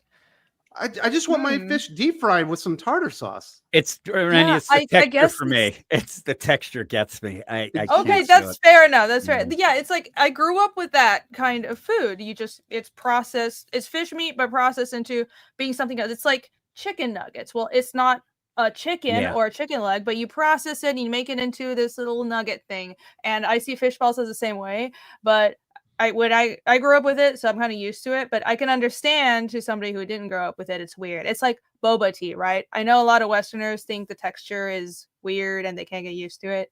It's fine. Well, it's when you get the ball and it hits you in the back of the throat and you want to. You like don't want the curl. balls hitting you in the back of the No. throat. No. Also, Well, don't I have choke a problem on with it. pork. Yeah, I have a problem with pork Wow. balls, which me and Wes were talking about this past A week. pork that ball is a sometimes- meatball, Jim. Pork It balls is, but it's got that. It's a little too mushy texture. You don't get more of a it's more It processed. sounds like that. low quality meatballs, dude. Well, I get it at the Shitty Maple Buffet, so you go to hell. Whoa. If you badmouth that, I'm coming right now and we're I'm fighting. not. I'm gonna. That's the world's greatest gonna buffet, fight dude. right I'm now. not gonna bash that. But my kids love those too. They love fish balls and they love those pork balls too. So, am I weird for thinking that fish soup just sounds bad? No. You know, you're You're a not stranger in a It's strange what land. you're used to. It's fine. I mean, isn't there any American cuisine that incorporates fish in soup? Chowder. Isn't some but that's Cajun? There has to be some shellfish. Cajun dish Yeah. that is fish and soup. Fish soup. Jambalaya. I has- love clam chowder, Yeah. but clam aren't fish. Those are in the shell. lobster bisque. Hmm. Lobster bisque is Lobster's also not a You fish. know That's that just trout fish. noodle shellfish. soup. Yeah, I it's think. all very different things. yeah. I think it's the meat. I don't want my fish meat being all mushy. You know what I mean? Yeah. Oh, when it's made into a fish ball, it's not mushy. I think they mix Well, it it just with tastes bad. like, when it's a crunchy. fish. starch or something. It's squishy. Yeah, it's squishy. It's good. Squishy and mushy are the same to me. I think actually one of my it's biggest like boing, problems boing, though, boing. I start to eat the fish balls, but because they're looking like meatballs, I think that screws up in my head. Like when I eat them and then it's fish, it just throws me, and the texture's off. Yeah. I wonder if they made a fish ball into the form of a fish stick. Would I like that? Because I love fish sticks. Yeah. Well, there you go. Someone It's should all try very that. complicated. Maybe it's just the form factor that's throwing me off. But my wife loves fish balls. My sons love fish balls, but I cannot do it. Yeah, my kids love them. We love all of us love sushi. All that, just fish balls get me. I can't. Yeah. Yeah, it's My wife it's will one make a of soup, the. and there'll be a big ass fish head in it and stuff. Like, let me get Oh, the eyes. yeah. Like, what are you doing? Like, leave those eyes alone. There's What do you think, Dylan? Chinese You're cuisine dating that a does lady. that Does she do the fish soup with the head in it? No, she's never made fish soup with the head in it. Not Oh. that. But I have had that, That means like, she doesn't love that, like, you. slimy fish. Mhm. You don't Not think it. it's good for soup either, right? No, not it. Yeah. Not. She's gonna say, "I gave you the fish head, Dylan." I mean, that means like we're, I Good love luck. you. You know, It's supposed to be good meat, and with there's Chinese dishes Well, that yeah, has the just the whole collars fish. are very tasty. Yeah, and it's just the whole fish, and you're supposed to like. I mean, people eat anything, just even dig inside the head, eat the eyes. Talk shit to it. That's what I do. Yeah. I just remember when in Korea they had like this big dinner where we were going out with our Korean military counterparts for a big like celebration thing. So we went to a classic Korean style restaurant where you're sitting down and all that stuff. And they bring out this big ass fish, skin on, just been cooked up, looks delicious. And they were actually able to like dissect the entire fish with chopsticks. I couldn't believe it. I was like, how are you guys doing that? But they were able to like just work it over. Skill. Yeah, I was like, you need a fork for that. It doesn't years make of any practice. sense to me. So, Mhm. there we go. Whenever Arby's does, fucking steak or fish nuggets, I'm not going to go for that either. That'd be an odd choice. Yeah. Wow. We Missing do out. have we do have HH in the peoples from Sigma Comics. Shout out to Thinking Critical from New York Comic Con.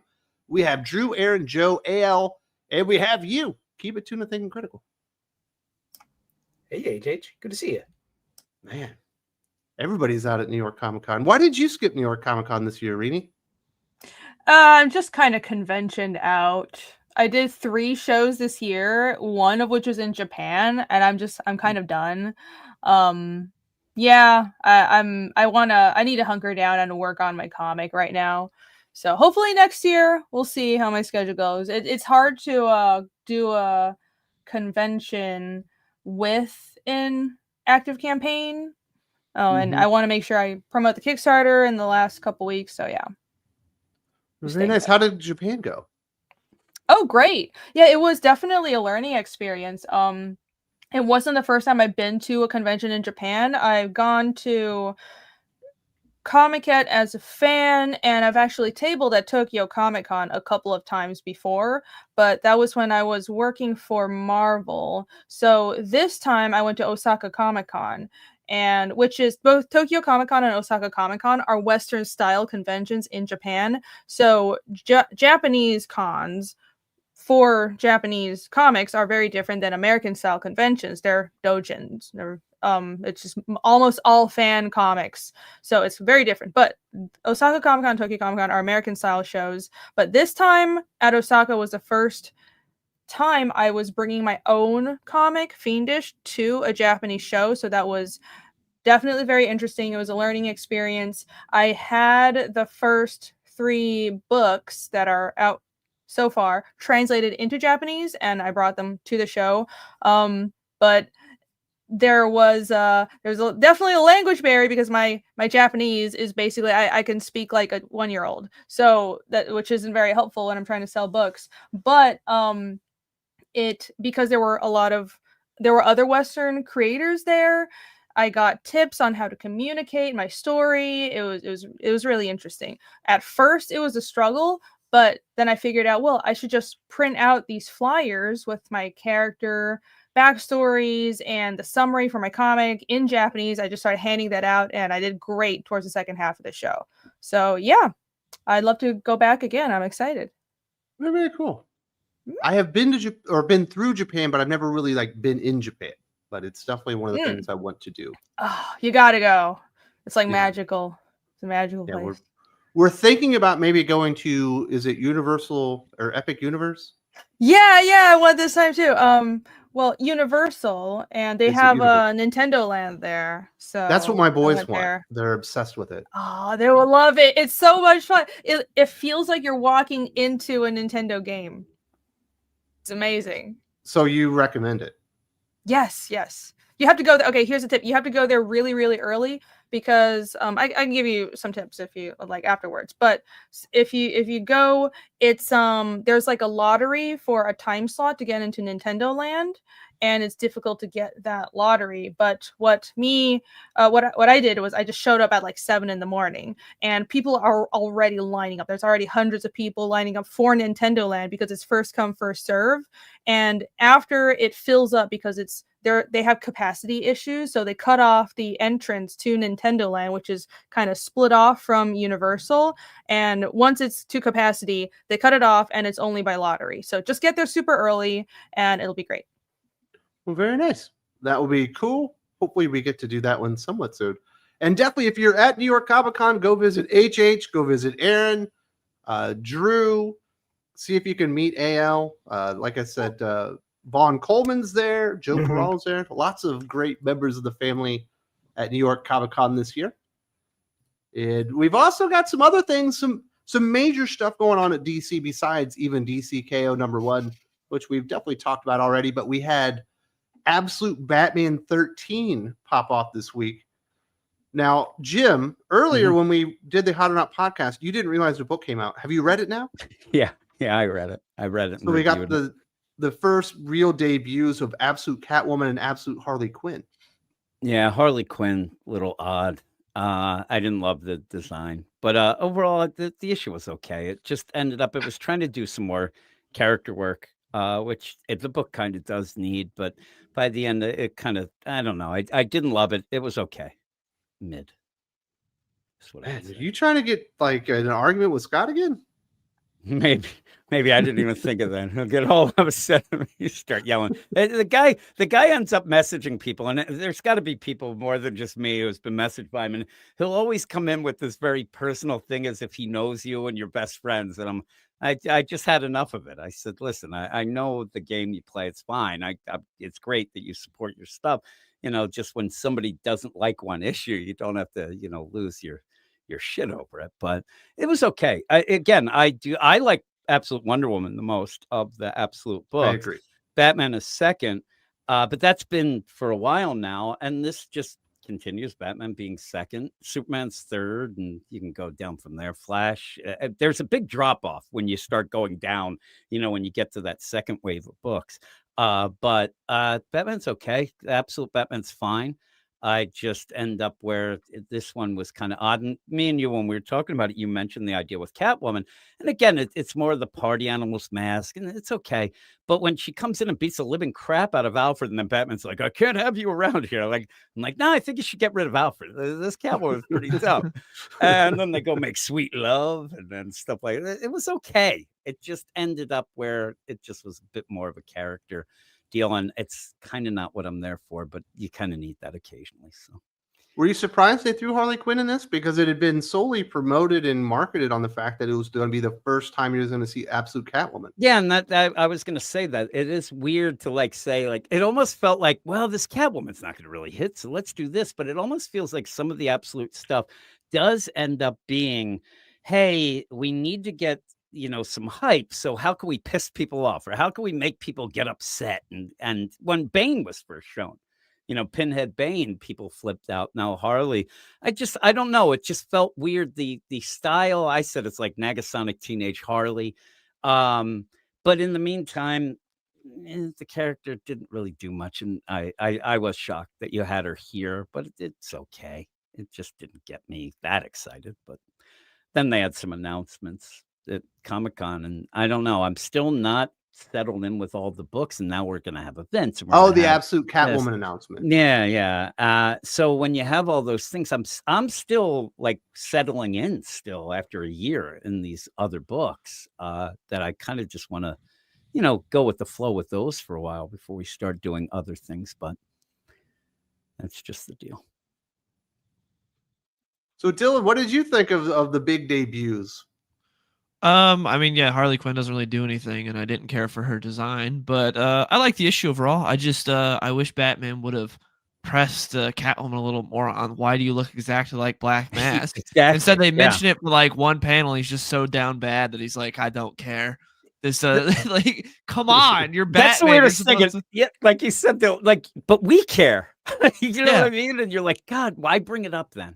It's like Black Mask was, in bed with all these people that led to Bane, that led to the experiments that happened to Batman in like the worst time of his life. And so you think he'd be like, no, we're gonna talk this out instead of them. They like mention it once. She's like, you don't really want to know, right? And he's like, yeah, I don't really care. It's like, what do you mean?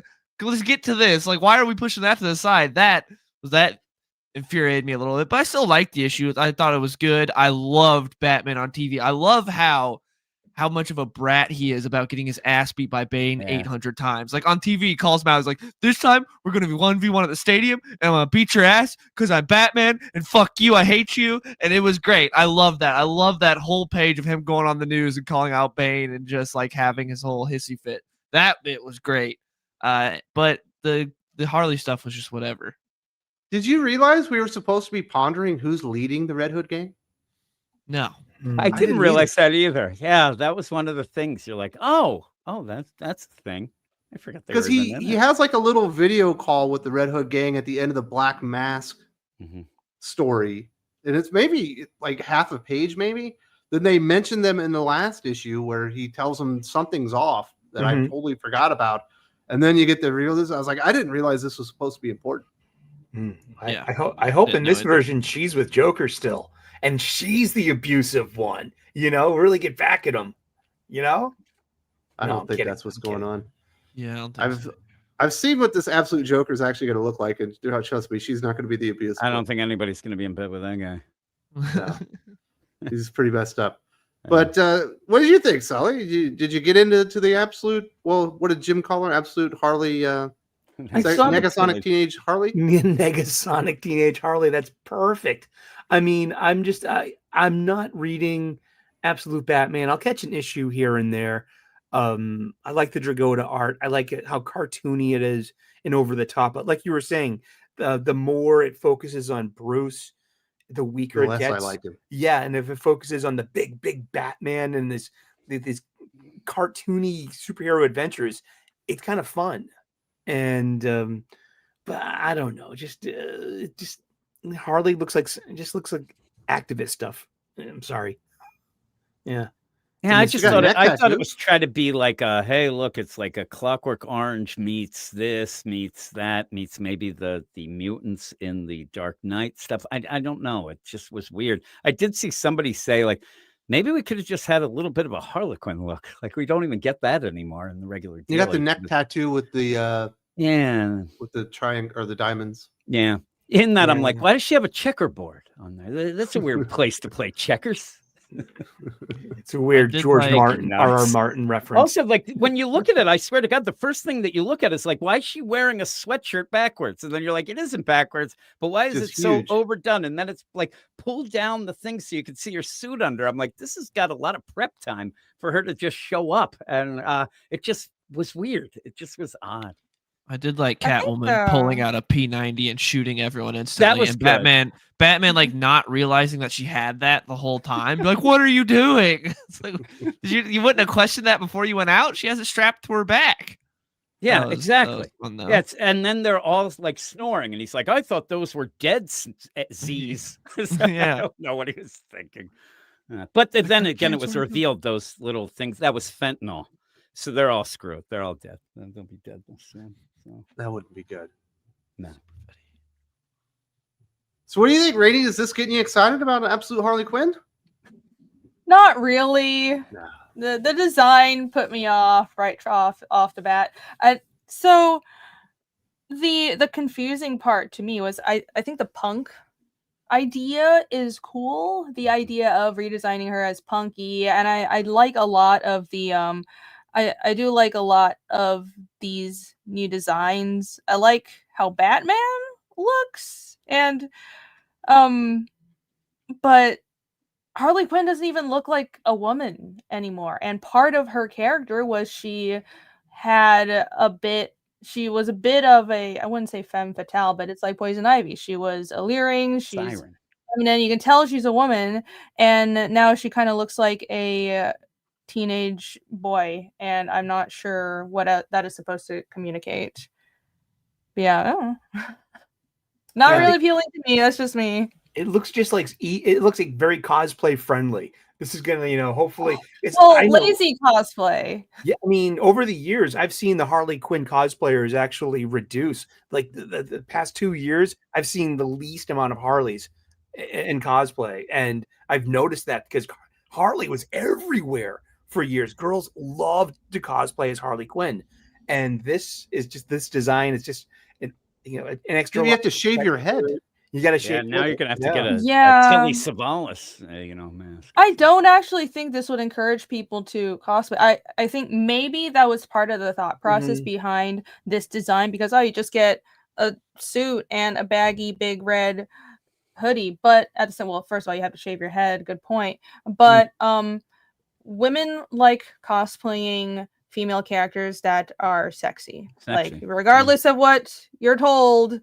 That is the truth. So I don't think this is actually going to be appealing to cosplayers. No, I don't either. And I think that their whole thing, I just think they wanted to desexualize her, but it went too far. And is it one of those, she's not empowered enough because she's Joker's plaything kind of.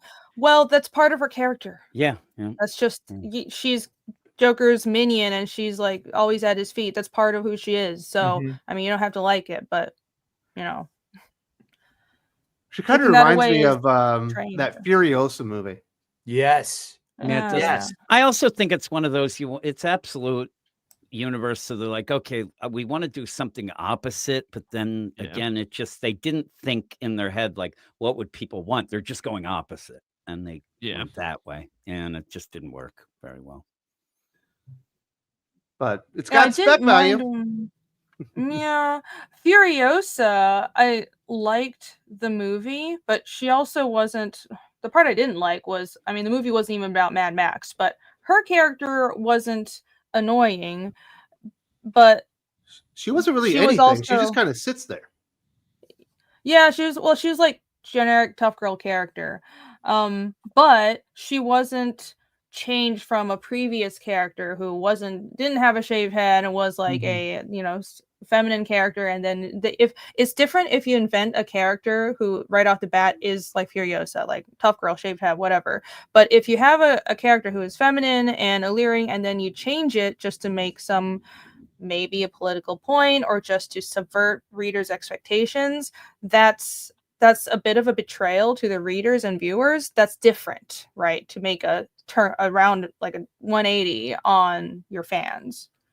No, I was just saying that because at one point she's shaved and then she puts like the black grease on her face, and it reminded me like of what she was kind of like the what she looked like in those moments. The weird thing is when you do this and they want to make it you have to do it with character work and story, not just hey look here, because it just throws you off. It just that the look just is not good. It would have been better to have maybe more of a standard look, but then in the actual character work of it, show that she's a bit different, and then people would be fine. But it just seems like it's there to just throw people off and get people pissed off. Well, I think it's just there to become spec value. That's what I'm saying.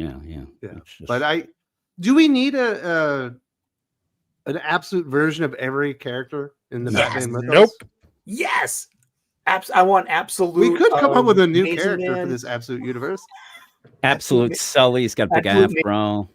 He's still a cook, but he's he likes good comics. I tell you, absolute. He actually has great opinions. I have great taste. I don't have any bad taste in funny books, dude. He doesn't buy blind bags. He's not variant cover. No, absolute Booster Red Gold. Band. It's going to be more blah. I don't think you can have absolute Booster Gold because he was existing in that universe. That's right. And I think you and he like in Final Crisis, Dan Turpin got infected with Darkseid and became Darkseid. Maybe Booster Gold is going to get infected with Darkseid as well. He And play already into is. that. Yeah, read the issue. So Yeah. Read the issue. Yeah, Blimey, you kind blind of plays bag a part. bitch. I Read forgot the that he had issue. the- he had read it. Getting mother. So what do you think, Dylan, about the theory out there that our Aquaman is actually Absolute Aquaman because he traversed to the Absolute universe through that pearl, and that Andy is the Absolute Andy that's come back? I'm kind of 50-50 on it. Like, I could see possibly that being the case, but also it just seems like not the smartest idea when Absolute's so hot right now to not just instantly be like, here's Absolute Aquaman, here's Absolute Aquaman #1. That's the thing. It's like, is DC really that dumb to go this route? Because he died, Well, and then he accepted something that brought him back, and now he's more powerful than ever. they did end up killing Oliver and then announced an Absolute Green Arrow book. So maybe they are that dumb. I mean, but they killed Absolute Green Arrow. Yeah, that's what I'm saying. Like, It's a crazy Maybe deal, that's but Roy. I think it might be Roy. They are or having an Absolute Connor. Green Arrow Yeah. book, aren't they? Yeah. How's that Yeah, but possible? that's a miniseries though. Yeah, it's a They're mini. doing but 6 What, issues. is it going to be a prequel? That's why I said It's- they seem to be doing Or something. you could bring them back. You could have Ollie be like the Spectre or something. You could Well, he was talking to Roy. Roy Roy. on the phone. Yeah. Maybe So Roy. it could be Roy. does it. But Roy there's didn't also seem like he theories was that- down with things. Yeah, no. Who? There's all Right. like this could be the inciting incident that inspires Roy. There's also theories Yeah. that Roy's the one who sold him out, and that's how Maybe. Hawkman knew and killed him. So who knows? That's That's crazy pretty because he was one-sided pretty much conversation. he was trying to convince Roy to actually like step up, and it seemed like Yeah. Roy's like, yeah, I'm not into that shit. Yeah, I was like, So, I'm good. Yeah, those things are Sounds fine. dangerous. Yeah. Or maybe Roy is just like an We're rich, imaginary bitch. person, What like, are we doing? like Yeah. Wilson in Castaway. Can you wait for Absolute Swamp Thing? Ooh. Where he Yeah. hates the green and he's he's wiping out all the forests He around taps his into the world? purple. Wait, can't wait.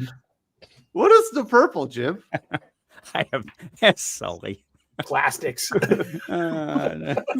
the purple. The purple. Purple, yeah, We the could do Everclear that. color, you know, You know, bisexual lighting. absolute Jason Todd. We could have them all. You just The purple is just the gay. there you go. He is. He's the Swamp Thing, and he's ready to roll. So Maybe. except for anything, that Swamp Thing. But I don't know about you, Dylan. I thought this was the worst issue of Absolute Batman that we had so far. I don't know if it's the word. It's definitely Wait, on the weaker side. That one especially that we had because- the fill-in artist. was- Gabriel Yes, Hernandez yes, like, Walker yes. was maybe Yeah, was worse. that was the Yes. worst. But this That was the worst. this is the thing. You could say it's the worst, but it's not because it was horrible. It just didn't give you enough, I thought. I thought it was a bit of a cool down issue and something that you don't really want to cool down, because the thing that's great about it is there isn't a cool down. But I think it was necessary for some points to introduce some things. But wanted the to worst- pick up Absolute Catwoman and lawn daughter through a wall. yeah. It's one of those, like when you have a sports team and you're like, I'd rather have that guy injured than anybody else. I still liked it more than a lot of the comics I read this week. It just was down for the series, I thought.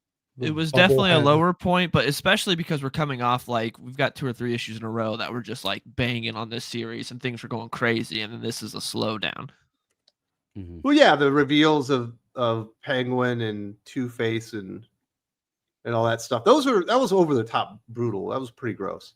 Yeah, that stuff was great. All the Arkham stuff was really cool. So is Absolute Harley actually a competent therapist? She's not a therapist. She's a street thug. She runs the Red Hood Oh. gang. She's a street psychologist. With She's, nunchucks. she's a street socket. She seems like she's about 15 years old, That- so I don't think alright, she's so- a licensed therapist. So if you're in the Red Hood gang, Mhm. because most of them had like hammers and nunchuck stuff, then Yeah. one guy had an RPG. How do you get promoted to be the RPG guy? You If got to I'm taking demonstrate. on, if I'm taking on 6'8" Batman, I'm going for the RPG. I don't Yeah, want a hammer. I don't you- think that's gonna work. I don't know if that guy seemed like, or girl, whoever it was in those hoods, because they weren't shown, kind of They, got them? thrown back by it. I do not know that he was ready for the kickback either. And the Batman kind of wrecks out. So it was crazy. I think First, that I really- think you need to demonstrate major proficiency in melee weaponry before you're allowed. to know that you kinetic- can fire an RPG. Yeah. Makes a lot of sense. Yeah. Maybe we'll get Absolute Miracle Molly coming up. That'd be awesome. Oh, that would be Absolute. great. Maybe Get some of those maybe it James could've Tynion been Absolute Fun. Gotham girl. Ooh, Yes. Absolute the signal. And the thing is, the Absolute Gotham girl, her thing is she's not annoying. And that's what makes her different. She can't beat up Captain Atom with one hand tied behind her back. That'd be a big change. Absolute Shazam. I would actually like to see that. He's an old guy that turns into a young kid. Maybe. So Dylan, who do you think's going to win this DC KO tournament now that everything's been laid out? And they got some pretty powerful characters there. It feels like it's it feels like it's being set up to be Superman. It feels like it's gotta be Superman or Wonder Woman. How about Lex? That's the one I think it's going to be. Yeah. I think Lex would be interesting. That'd be pretty cool. I think that Lex is gonna, at the end, he's gonna save Superman and say, "Look, I told you I'm a good guy. You just would never accept it. So fuck you. I win." And then the big play would be bring back the world pretty much as it is because he loves humanity and whatnot. Doesn't want to win that way. I don't know. We'll see. But we got that cover for Superman, like the Superman tie-in with this, where it's Lex and Superman facing off. Yeah. So that would be like the semifinals. Yeah. But I think definitely a big week for DC Comics, and we've got who is it? Che Grayson on Absolute Catwoman. Yep. I don't know. I'm not too interested in Absolute Catwoman. I'm not going to be picking that up after this week. I'm just not super interested in that character. I don't really care. That was kind of my takeaway too. I was going to ask if Che Grayson is the new Nom de Plume of Devin Grayson. No, there's pictures of him. It's a different human being. Oh, okay. Well, there were pictures of Akira Yoshida too. Oh, also, like people were talking too, and somebody said, "Oh, Batman's going to win." That's the other thing that when I was reading is like when they announced, "Hey, people who are dead, they could just come back." I'm like, okay, then that throws things. Could we first, real quick, talk about like that bullshit Batman was wearing? What was that Justice Buster 2 armor? Oh, what was that? Stupid big round hands. It looked like it was like Clayface, but made into armor. So like that's look bullshit. Yeah. It looked like some type of medieval thing. Like the other Justice Busters look cool and are super advanced and can't just be stabbed through by your basic knife. But this one, I don't know, what was that? I kind of like Detective Chimp with the battle axe, though, dude. That kind of hit me. It made me giggle. That was pretty good. He had like shoulder pads. Also, Billy Batson showing up not already as Shazam was kind of not the greatest move. Probably should have Shazammed before you're talking going in shit there. Too. That was pretty funny. Like, instead of waiting. Yeah. Big week for DC. We've got some other things that have come out of New York Comic Con, and it's a good thing we've got Rainey here. I think this one's interesting. We had Jim Lee first go up for DC Comics and explain his policy or their policies on AI and how it will not be, they will not tolerate it being a part of their creative process, whether it being writing or art. Then I guess CB Cebulski from Marvel was asked the same question, and basically they came out with the exact same policy. Are they being pie in the sky here? I would be shocked if AI isn't already affecting their stories and art. I'm not sure how this AI helping art thing is going to go. I think that most artists are very, very against AI, and by that merit, if you follow ArtTube or just artists communities on Twitter, whatever, everybody hates AI. And anytime somebody is caught using AI, it's a big deal. So I can see that being the standard, especially for comics, where it's unlike in gaming. And I know in many, not AAA gaming, but other types of gaming, mobile gaming, a lot of these industries are embracing AI and using AI in their art. And but I see that being different for comics. So I think it's that is plausible that they will stick to not using AI, but who knows if the thing is, I think they've already published an AI cover. DC. There are going to be scandals where artists or writers use AI and the editors don't know because they don't know how to. There's not a bullpen anymore. And Right. So I think we're going to start seeing, sure, the company's policy is we don't use AI, and most artists don't want to use AI, but there are always going to be people who want to get ahead and they do use AI without disclosing it, and more such cases will happen, and we're going to see more of those scandals. So it's just hard to avoid. You can't really stop people from trying that and not disclosing it. Yeah, well, I think what makes the comic book industry when it comes to art different than like video games and stuff is there's a collectability to comic books that's not ingrained into video games and stuff like that, to where it, the print is original human art and it adds a monetary value potentially over time depending on what's inside or how popular the cover gets. So there should be a push, and I think they'll continue to push for human art all along the way. But it's going to be a lot of people trying to cut corners, maybe doing finishes using AI, and it's going to be very difficult to even spot those. It's becoming very difficult to even tell it now what is AI and what is human-generated art.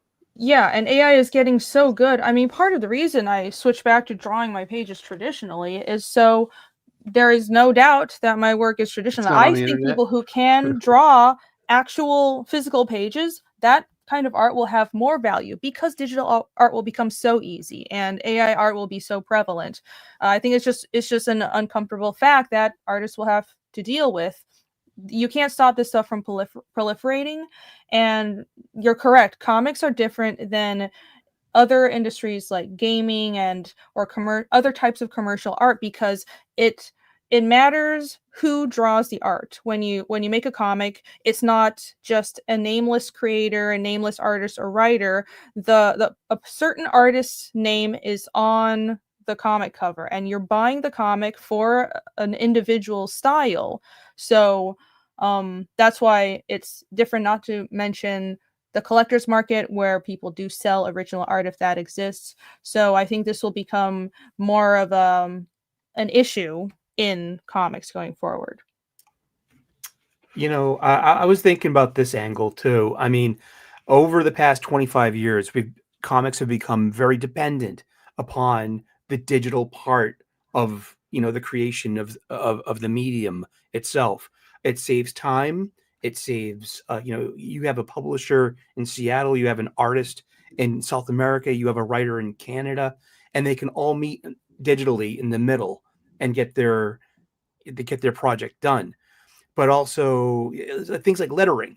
I mean, lettering. I got into a conversation with Nate Picos, who actually he wrote this really interesting, good book called the Essential Guide to Comic Book Lettering. Because we got into a conversation, because I said I was just a little disappointed with your book, Mr. Picos, because you don't mention hand-drawn lettering and anywhere in this book. It goes right to choosing a software suite, choosing choosing font, choosing how to resize your onomatopoeia and slap it upon your line art. And I'm like, but he's like, hey, guy, was he shocked somebody read that book? Yeah, well, publishers can't afford hand-drawn lettering anymore. It's not part of the publishing process anymore. Your letterer is basically coding, and there's very little art to that art. So I'm looking at something like this week's DCKO, which is lettered by Hassan Atsomi Allahu, and his name's everywhere in Indies comics, and he's really good at his job. But it's like this thing is like the lettering in this is just out of this world with like different fonts and just it's not a mess, but it's out there, man. But none of this is done by hand. So I'm thinking, like, what about AI, having an AI letterer instead of, you can skip a step and just like put your script into an AI letterer who is not, the thing that takes me out of an indie comic right away is bad lettering. I've seen it everywhere, like too much space in the word balloons, too much negative space like in the narrative captions, awful onomatopoeia that's just slapped on top of line art. And all of that stuff just like, pulls me out. But if you can train an AI to not have it look as bad as a human chooser, I don't know. I might have a point there. Honestly, Richard Starkins is probably going to end up doing it in the next couple of years. He's pretty much the innovator for that stuff. Man, Sully's trying to wipe out the entire lettering industry. I just did. AI, he just wants more onomatopoeia. I want hand-drawn onomatopoeia like Nick Klein does because he cares. Lettering, we're going to AI for lettering is not doesn't add up. learning the tips for not lettering badly is not hard. I think the problem is indie books just need editors and read. You can buy a book on like, you know, what you just showed, or look up tips on how to letter well.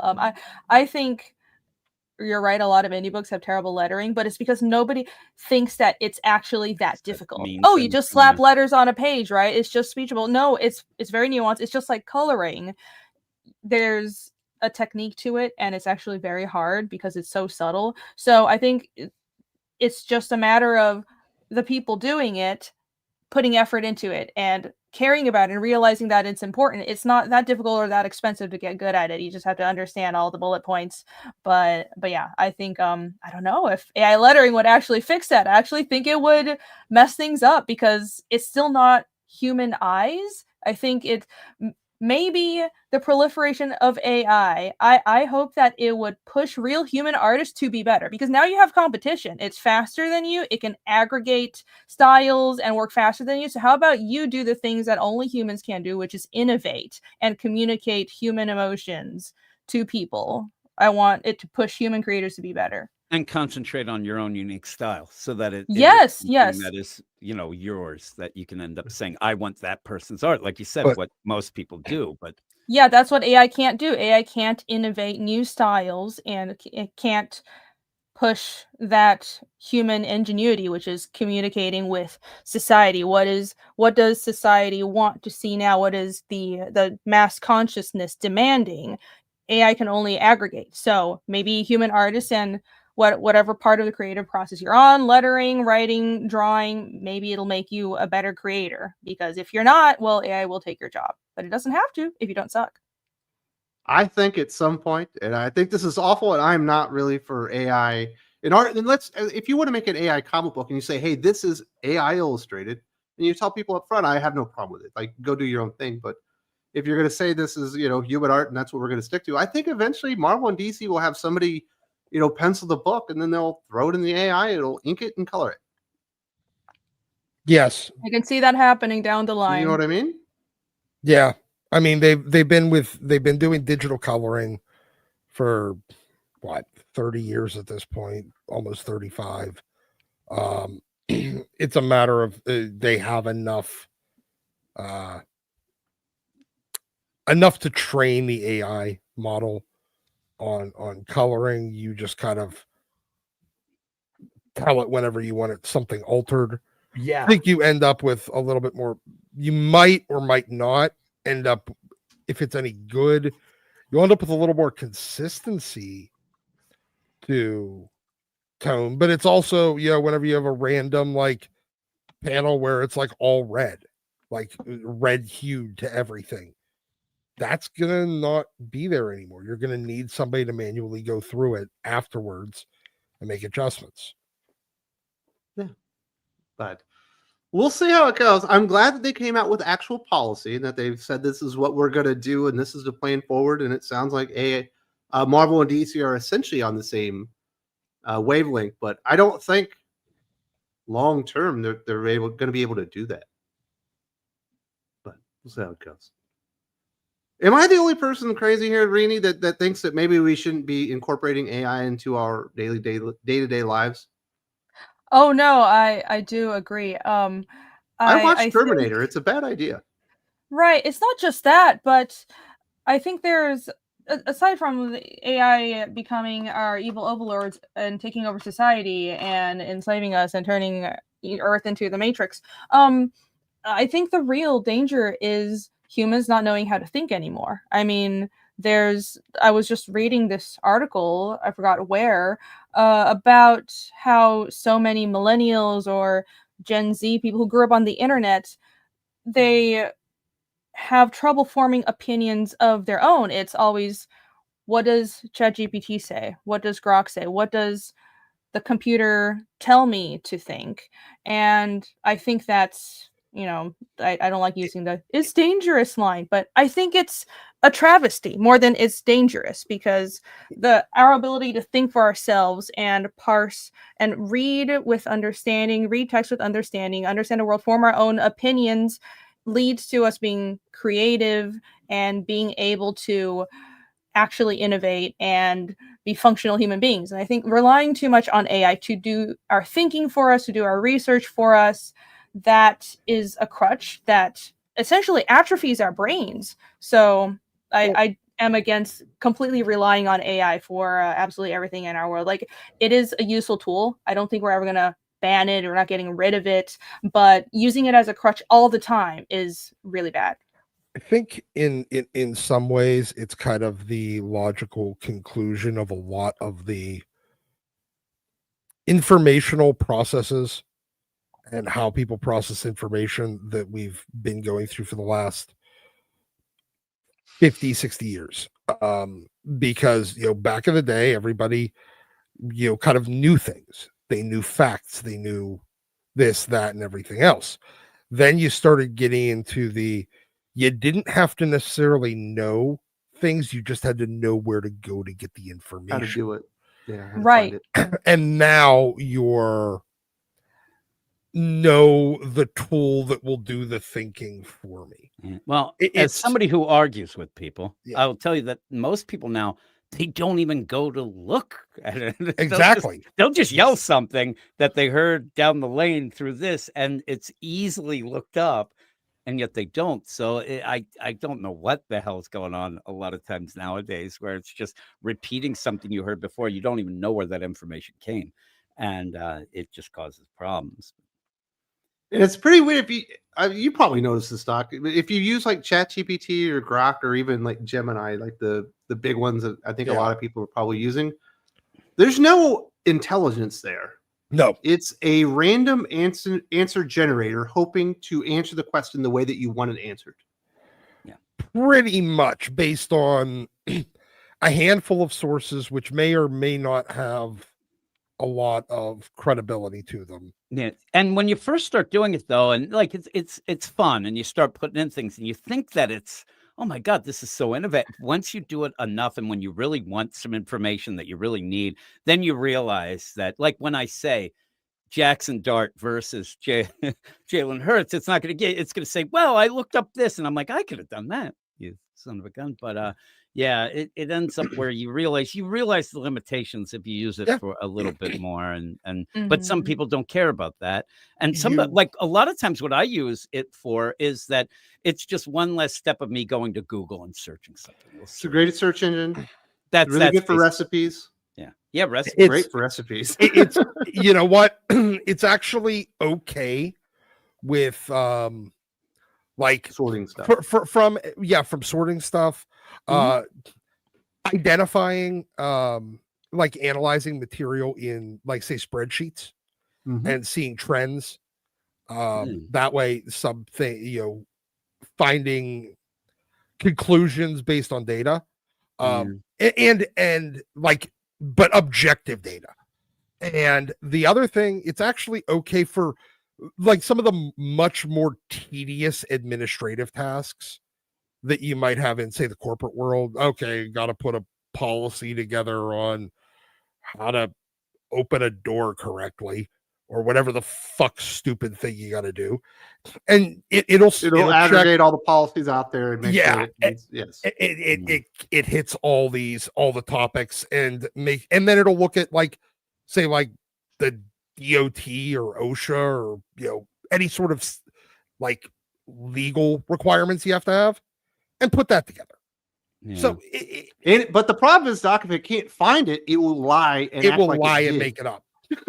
Yeah. The thing is, and also every day when you type in "why don't people like me," it doesn't really give you great answers. It doesn't figure things out for you. What happens a lot. But, all my time with you, Jim. There's actually my AI is now they've left too. I'm like, geez, the Siri just left my computer. So it's been pretty interesting what's going on. I guess they have AI curated learning and all that kind of stuff going in. Now, obviously, it's going to affect you, Dylan, more than all of us, because you're the Zoomer. Ooh, yeah. Oh You no. probably Anything- AI attached to the hip, dude.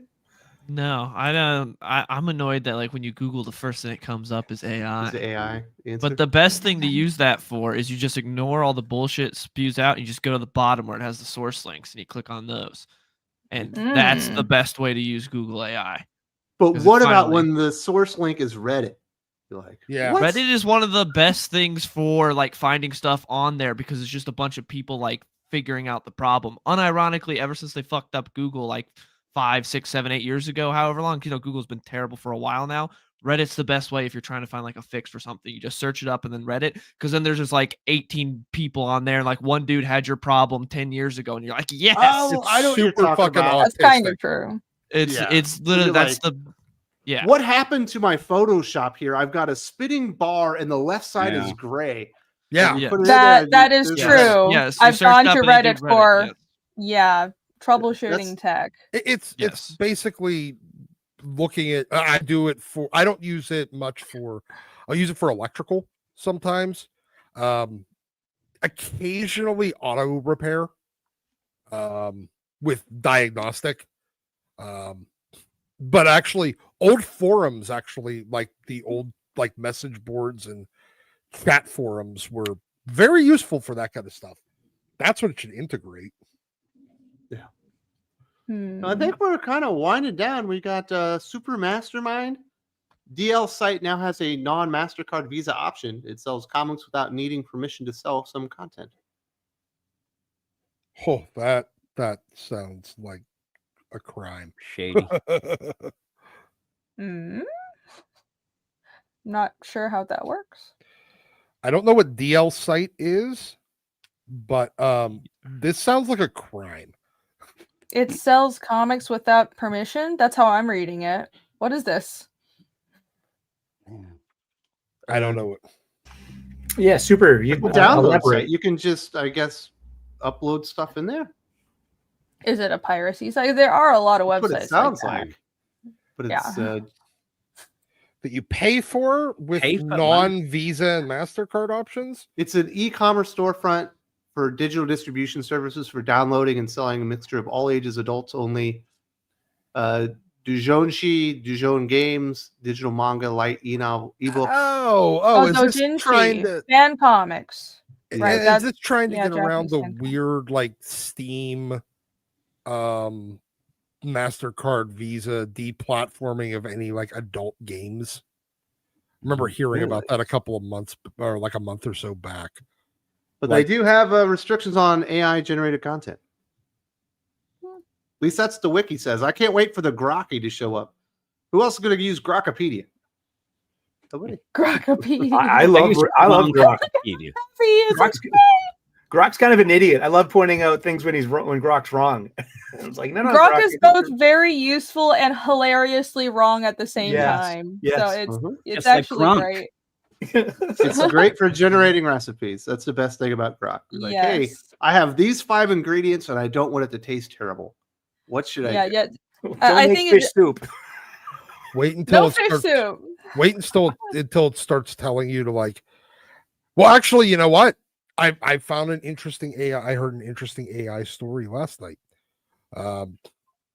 That one of my daughters or my kid, my girlfriend's oldest Stepdaughter, kid huh? is in college. Yeah, and so one of his friends did not know how to effectively clean a bathroom. ChatGPT told him to mix bleach and ammonia. That's not a good idea. Oh, why? Yeah. That'll So send you to the hospital, especially if you're in a bathroom with a closed door Yep. or something. yeah, Maybe he he wanted treated to, it like shit before and it was getting revenge. I know. This is why real human intelligence and thinking on your feet is still important. Because the dude did it. No, He didn't know any fucking better. Is he 19-year-old, 19. Yeah, he ended up having to go Almost passing out. he ended up almost passing out. They had to call the Aw. ambulance and put him on No. I'm oxygen. surprised they didn't have him put some of that lime away stuff in there too. I Really know. fuck him up. Oh. Jesus. So Really Jim, good. you have a better story. You were out of food and you just took a picture of random ingredients and got a good menu, right? Yeah, that was pretty neat. This thing, you just took a picture of your refrigerator, and then it looked and gave me a recipe for like some salmon meal. I was like, all right, yeah, it was okay. Oh. But yeah, it was recipes. It works out great. And again, sometimes it gets like very basic, and it'll give you the same kind of like you're making fish the same way you made chicken the day before. But if you mix it up and things like that, you can get some things. Quick stuff. I actually use it more, not for the recipes. I'll be more like, how long do I? It's the same thing that I would look up, though. Again, it's just searching, like, how long do I cook chicken breast in the air fryer, something like that, and it's just a little bit quicker. And it works out. I let it help us plan out our menu. Be like, hey, Yeah, you we're had that. gonna That's eat pretty these cool. 3 things, and I'm gonna grill on these different nights. And Well, I have been like, I'm at grocery Aldi shopping and I'll list. see they're selling something, and I'll put what's the best thing to cook with that. So then if I Fish grab balls. it, I'll be able to, and it's fish balls. It Fish says soup. nothing is the answer, but I end up where I like they'll have like a I don't know, like this kind of back bacon. I don't know why I thought, but I'll Wait a say second. what's good with that, and they'll say, hey, add this, and I'll get that, and then go home and make it. It's fine.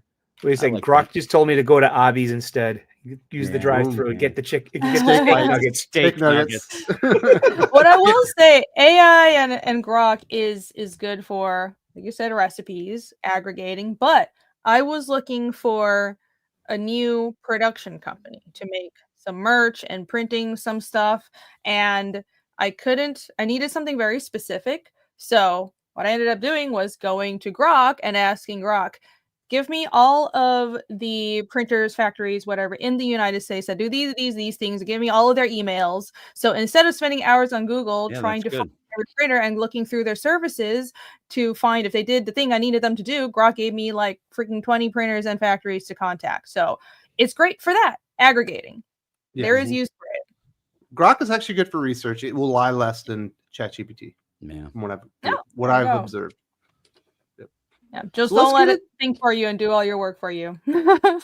Definitely. Let's get into some comic book recommendations and start wrapping this bad boy up, because I believe Missouri is playing Alabama already.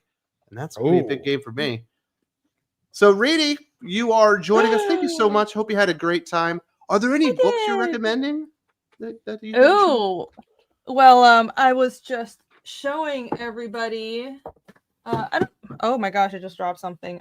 Did I mention this last time? I don't want to come on and mention the same comics every single time. No, you But didn't. okay, good. Because I mentioned Berserk and Ghost in the Shell, but Vinland Saga has, I think it just wrapped up. I haven't caught up completely, but it just wrapped up. This is an excellent series. It is manga, but it is seinen manga, which is manga that's made for adults, like adult men is the target audience. So it's historical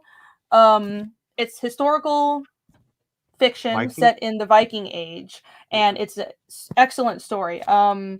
It's has some super, how do I put it? It gets a little dark. It has some really heavy themes, revenge and justice and slavery and all kinds of dark historical things, but it's excellently written and it just wrapped up. So I want to shout out Vinland Saga. I need to get caught up on the last chapter as well, but go read this if you haven't. Is there an anime? Yes. There is. There is an anime, which is also very it on good. Netflix? Because I love Vikings. That's my thing, or one of my things. Oh yeah, I love Vikings too. I'm not sure what platform it's on. Is it chat? Tell me. I have no idea. You should read it though. Vinland Saga is really I read good. the manga. Yeah. You said, But- okay. Should I get that for myself for Christmas? Yes. Yes. Daddy needs a present, and the kids are gonna have to give me something. Oh, it's so good. Yeah. Vinland Saga is great, but Okay. post Askeladd, it's not as good. Post Askeladd. It changes a lot. I'm not gonna spoil what happens, but the message shifts a lot. It's still good though. It's still good. So if you like Vikings, did you ever watch The Last Kingdom on Netflix? No, I watched a Viking show, but not The Last Kingdom, and everybody tells me I need to watch that. That one, it started out on BBC. It's based on Bernard Cornwell's novels. I think there's 9 of them. But it's about the Viking invasions of England and the formation of England as an entire nation, and rather than separated kingdoms. And I would highly encourage it if you like Vikings. It's very good. Okay, awesome. It's an English Saxon-born kid raised by Vikings, kind of sitting in the middle. Okay. of Oh, the I like fight. that kind of. Yeah, that sounds great. Villain Song is on Crunchyroll, says chat. So there you Crunchyroll. Oh no. Okay. I don't have that one, but I can read the manga. I'll get that one for myself for Christmas. Well, my kids will get it for me. And you also have Fiendish Chapter 3 or Volume 3 on Indiegogo right now, but there's also an active Kickstarter with all 3 volumes if you're new to Fiendish. Yes, yes. Should I pull it up or just post the link? Is that okay? I will share. Let's see. I will share the. Actually, let me just share the website. There you go. If that's okay. Yeah, thank you very much for letting me pull this up. This is the website for my comic Fiendish. Right at the top, you see this big banner with the links to the Indiegogo and the Kickstarter. The Kickstarter right now, we're aiming for 10K, almost there, just past 100 backers. And if we can hit 10K with 8 days to go, that would be fantastic. But the total funding is, as you can see on the main website, it's just over 70,000. I'm going to go over to the Indiegogo as well, because Indiegogo isn't in demand. But yeah, Fiendish is my fantasy mystery comic series. It follows the story of Casimir, who is a young boy whose family was destroyed, murdered by these mysterious demons when he was just 10 years old. If you scroll down, let me scroll down to the Kickstarter. You can see these are all the books that are out right now. Chapter 3 is the one that this campaign is for, but I have chapter 1, 2, and 2.5. So there are 4 books total once this campaign fulfills. So there you go. But yeah, very inspired by fantasy, his Tolkien-esque fantasy and dark fantasy, Viking and Slavic culture, but this is my own fantasy world. I'm really big on tabletop gaming, so I went all out with the world building. I made my own constructed language and my own species, my own magic system. I kind of went crazy with that. So if you like all that kind of deep world building, then this story is for you. But yeah, Casimir, my main character, is on a journey of not just vengeance, but a journey of truth. He's seeking what these demons that destroyed his hometown and took his family from him are. There's a greater world-changing mystery that's behind those monsters. There's somebody behind these creatures. So we start revealing a little bit of that mystery and these new villains in chapter 3. The horned guy on the green cover on the right hand side, he's a mystery villain that's just introduced. I haven't even named him yet, but I've shown art for him. He is a new character that will be coming out in chapter 3. And if you've read the preview, which is on Global Comics, there's a free 15-page preview. You'll see that I'm throwing all kinds of reveals right at the beginning of book 3. You start seeing all the mystery starts being revealed and tons of plot points start coming out and all the puzzle pieces start falling together at the beginning of this book. So go check it out. It's live on Kickstarter and also in demand on Indiegogo. Thank you. Very nice. Appreciate that. I hope we're having a great time. You're going to have a great weekend. Jib, are you going to recommend any comic books this weekend? Yeah, the Batman and Robin. I'll recommend that. And I do think that people, if you are reading DC, you should be reading DC KO. I mean, it's the big event. So I'll put that in. I didn't love it as much as the start, but I do think that you should read it. But yeah, Batman and Robin is probably the one that I like the most this week. That's it. Any dirty songs to plug? There'll be dirty songs coming up. There'll be all the dirty songs coming. Song a day, except Sundays. I kind of backed off of that day because it seems like most people are watching football. But yeah, just the normal stuff like that and normal podcast, all that. Well, very, very nice. And definitely check out Jim and I on our Hot or Not podcast every single, is it Thursday? Thursday. Yeah, if you want to see me yell at Wes, then come on board. You want to see me have the patience of Job? Just deal with it. Just let me yell at you and scream and tell you your nonsense is what you get. Fine. And Dylan, really talk a lot about nonsense too. It seems a lot on that too. We tend to have a problem starting the show recently before like an hour goes by. But we needed to talk about pizza for 25 minutes. Yes, yeah, we were. And top split hot dog buns. That Yeah, became it's a tough. thing. Don't even get me My started on that girlfriend one. likes those kind. I don't understand. I think it's I like them, but I don't know why, because it's bullshit. But they get me. They get me with it, is what I told Wes. Yeah, an extra $1 just so it's cut a different way. Get out of here. They're thick. Oh no. Here locally, they're the same price. Yeah. Either way, it's un-American, Doc, and I'm not standing for it. I don't like it either. I think they're weird. Although at the same time, It'd be I fine for also think that Subway needs to go back to the wedge cut on their I'm with you, dude. When their they put subs. the thing back on top when they're Yep. done. Yeah. Mhm. I ate at Subway yesterday for the first time in like 10 years. It sucked. Yeah, because you don't end up with just this giant mass of meat and cheese in the middle. It's more sandwichy. Yeah. Yeah. There's a better. I got a coupon, dispersed. so I got it for free, and so I tried it out. And Oh, it wasn't worth it. Interestingly enough, I think you can still ask for the wedge cut. Really? Yeah. I was unaware. Dylan, are you going to ask for the wedge cut? No, I don't go to Subway. You don't even remember the wedge Jersey cut. Mike's You're is too where you young. go. I got Jersey Mike's last week for the first time. Jersey Mike's was is pretty great. good. That's Yeah. where you go. Yeah. That's the place to be. You recommended any books, Dylan? Yeah, there's a lot of good books out this week. Not a whole lot of great books. There were a few, but a lot of good books I'd say are worth your time. DCKO #1, if you're liking what DC's doing, it's pretty fun once you get past the first 2 chapters. Aquaman #10 was good. Batman Robin #26 was great. I really liked it. Absolute Batman #13 was on a low point, but still good. Batman Dark Patterns is just worth it for the Hayden Sherman art alone, but I still enjoy what's going on there. Batman The Long Halloween, The Last Halloween #9. Jeff Loeb has no clue what he's doing on Hush 2. But The Last Halloween is fun, and especially the art in this is great. And I really love any moments with Robin. He does a great job with Batman and Robin. And there's a very funny moment where Batman knocks out a guy, takes his trench coat, still in full Batman guard, and they look like over the and they're like, "It's Batman!" And he's just so crazy in a trench coat. That part was great.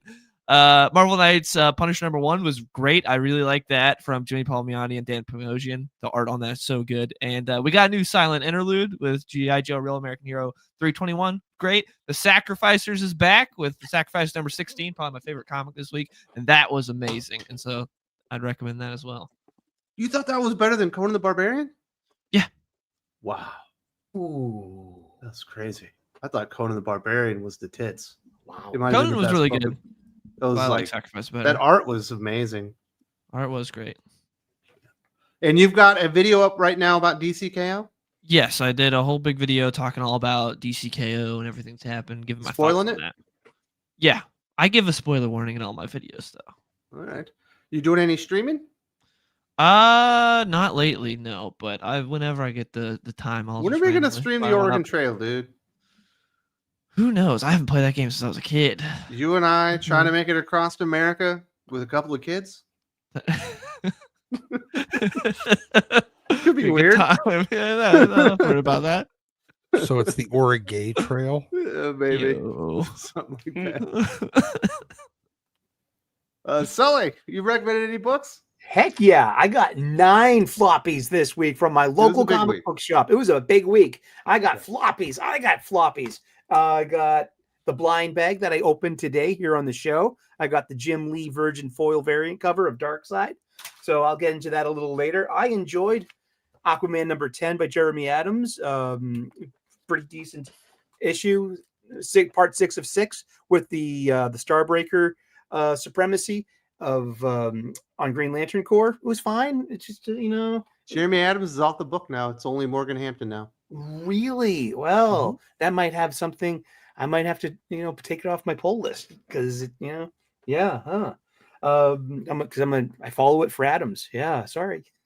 I got Dan Panosian and Jimmy Palmiotti's The Punisher, Marvel Knights. This is the David Marquez variant cover because I can get variant covers at my local comic book shop. Speaking of a variant cover, I got, because I'm a professional chef, I got this Muppet variant for Spider-Man Wolverine #6. because it's cute as heck. Look at it. You got Swedish Oh, Chef with claws. It Looks like he's giving the finger on the other Yeah, hand. I love Let's it. see though. It's a mock-up of that famous Wolverine, the reflection in the claws thing. So I thought it was cute. No Carrie Andrews on this issue, which it's kind of hard for me because I'm into this for Carrie, and the art is really good, but it's just not Carrie Andrews. So it's okay. I got Mark Miller's Nemesis Forever issue number 2. I think it needs more Nemesis. I want to see more evil hijinks. I don't feel like I'm getting enough. Maybe he's just front loading the story in this, and we'll get all of that good bloodshed near the end. We got Sacrificers number 16 coming back after a 6-month hiatus. This issue is so good. It's got the goods. It's got the sauce. Great art. It pushes the story forward. Great fight scenes. And this is only part 1 of 6. I am in. I love this book. G.I. Joe number 321, Silent Interlude number 2, or is it 3? I think it's 3. Could be 4 at this part, for all I know. But this was fun. It was good. And my pick of the week is Transformers number 25, written by Robert Kirkman with art by Dan Mora and Jorge Quiroga. So there's a point in this where you get this break from Corona's art into Mora's art. So you get I can hear the cartoon. And I can hear this in my head. I love this book. So it ties in a bit more of the Hasbro toy box in this issue, and we see some really good setup because we know who these characters are, and I'm looking forward to where this book is going. And I got a Daniel Warren Johnson variant cover because I can get variant covers at my local comic book shop. And that was a big week for me. Yeah, I spent like about $45 on floppies this week at my local comic book shop. I am a Wednesday warrior. And did you get the Daniel Warren Johnson Cop Killer Batman variant? I didn't. No. That's gonna be a special foil with hologrammy, lenticular thing. That's coming soon. I think for the second printing, right? Sure. Perhaps. And a blinder than a bat bag. Well, very nice. Well, thank you. Last but not least, Doc, you got anything you're going to recommend? Well, I kind of do. So let's see. All right. First, we're going to go with going fast. Some old stuff. This is X-Men 50, but this is the gold foil variant. Since, we're in 2020, whatever, and foil variants, this is the gold foil. It's actually kind of a little difficult to differentiate this one from the regular foil. But it's a gold foil, but on the back where the UPC should be, it'll say, 1 of 4,500. So, it was limited back when limited was 4,500 comics. Then, wow, we will go with X-Men of Apocalypse. I got this week. Unfortunately, this was the only fucking variant. This is the only cover that they still had, and I really am not a huge Simone Bianchi fan. But I started flipping through it. I know it's a couple weeks old, but this is it. I started flipping through it. It's actually pretty good. And then hold on one second. We have I kind of went a little overboard this week. I don't know if you guys can even see this fucking thing. We can see it all. I bought a toy because Amazon was doing a huge sale, and at $100 I could never justify buying this thing, but at like 60, 65, whatever the hell I paid for it, I could definitely justify buying it. It's really freaking cool. You get a G.I. Joe classified figure and the Stinger, and it looks cool, and it is cool. So there you go. Those are my picks. I don't know if Amazon's still doing the sale, but you should go check it out. I kind of went a little overboard on toys. Yes, you did, because you're a big child. Missouri is currently tied with Alabama, so that is good news for me. We're not going to get smoked, hopefully, by the end of the movie or the end of the game. The movie. I hope everyone is having a great weekend. I've got that. I mean, what do we got? We got the who's going to kick our butts this weekend, Dylan? Are you talking about who's playing the Chiefs? Yeah. Oh, it's the Lions. Yes. Oh yeah. Oh yeah, you're fucking done. Yeah. Not exactly great for us, but everybody have a good time. We are out of here, and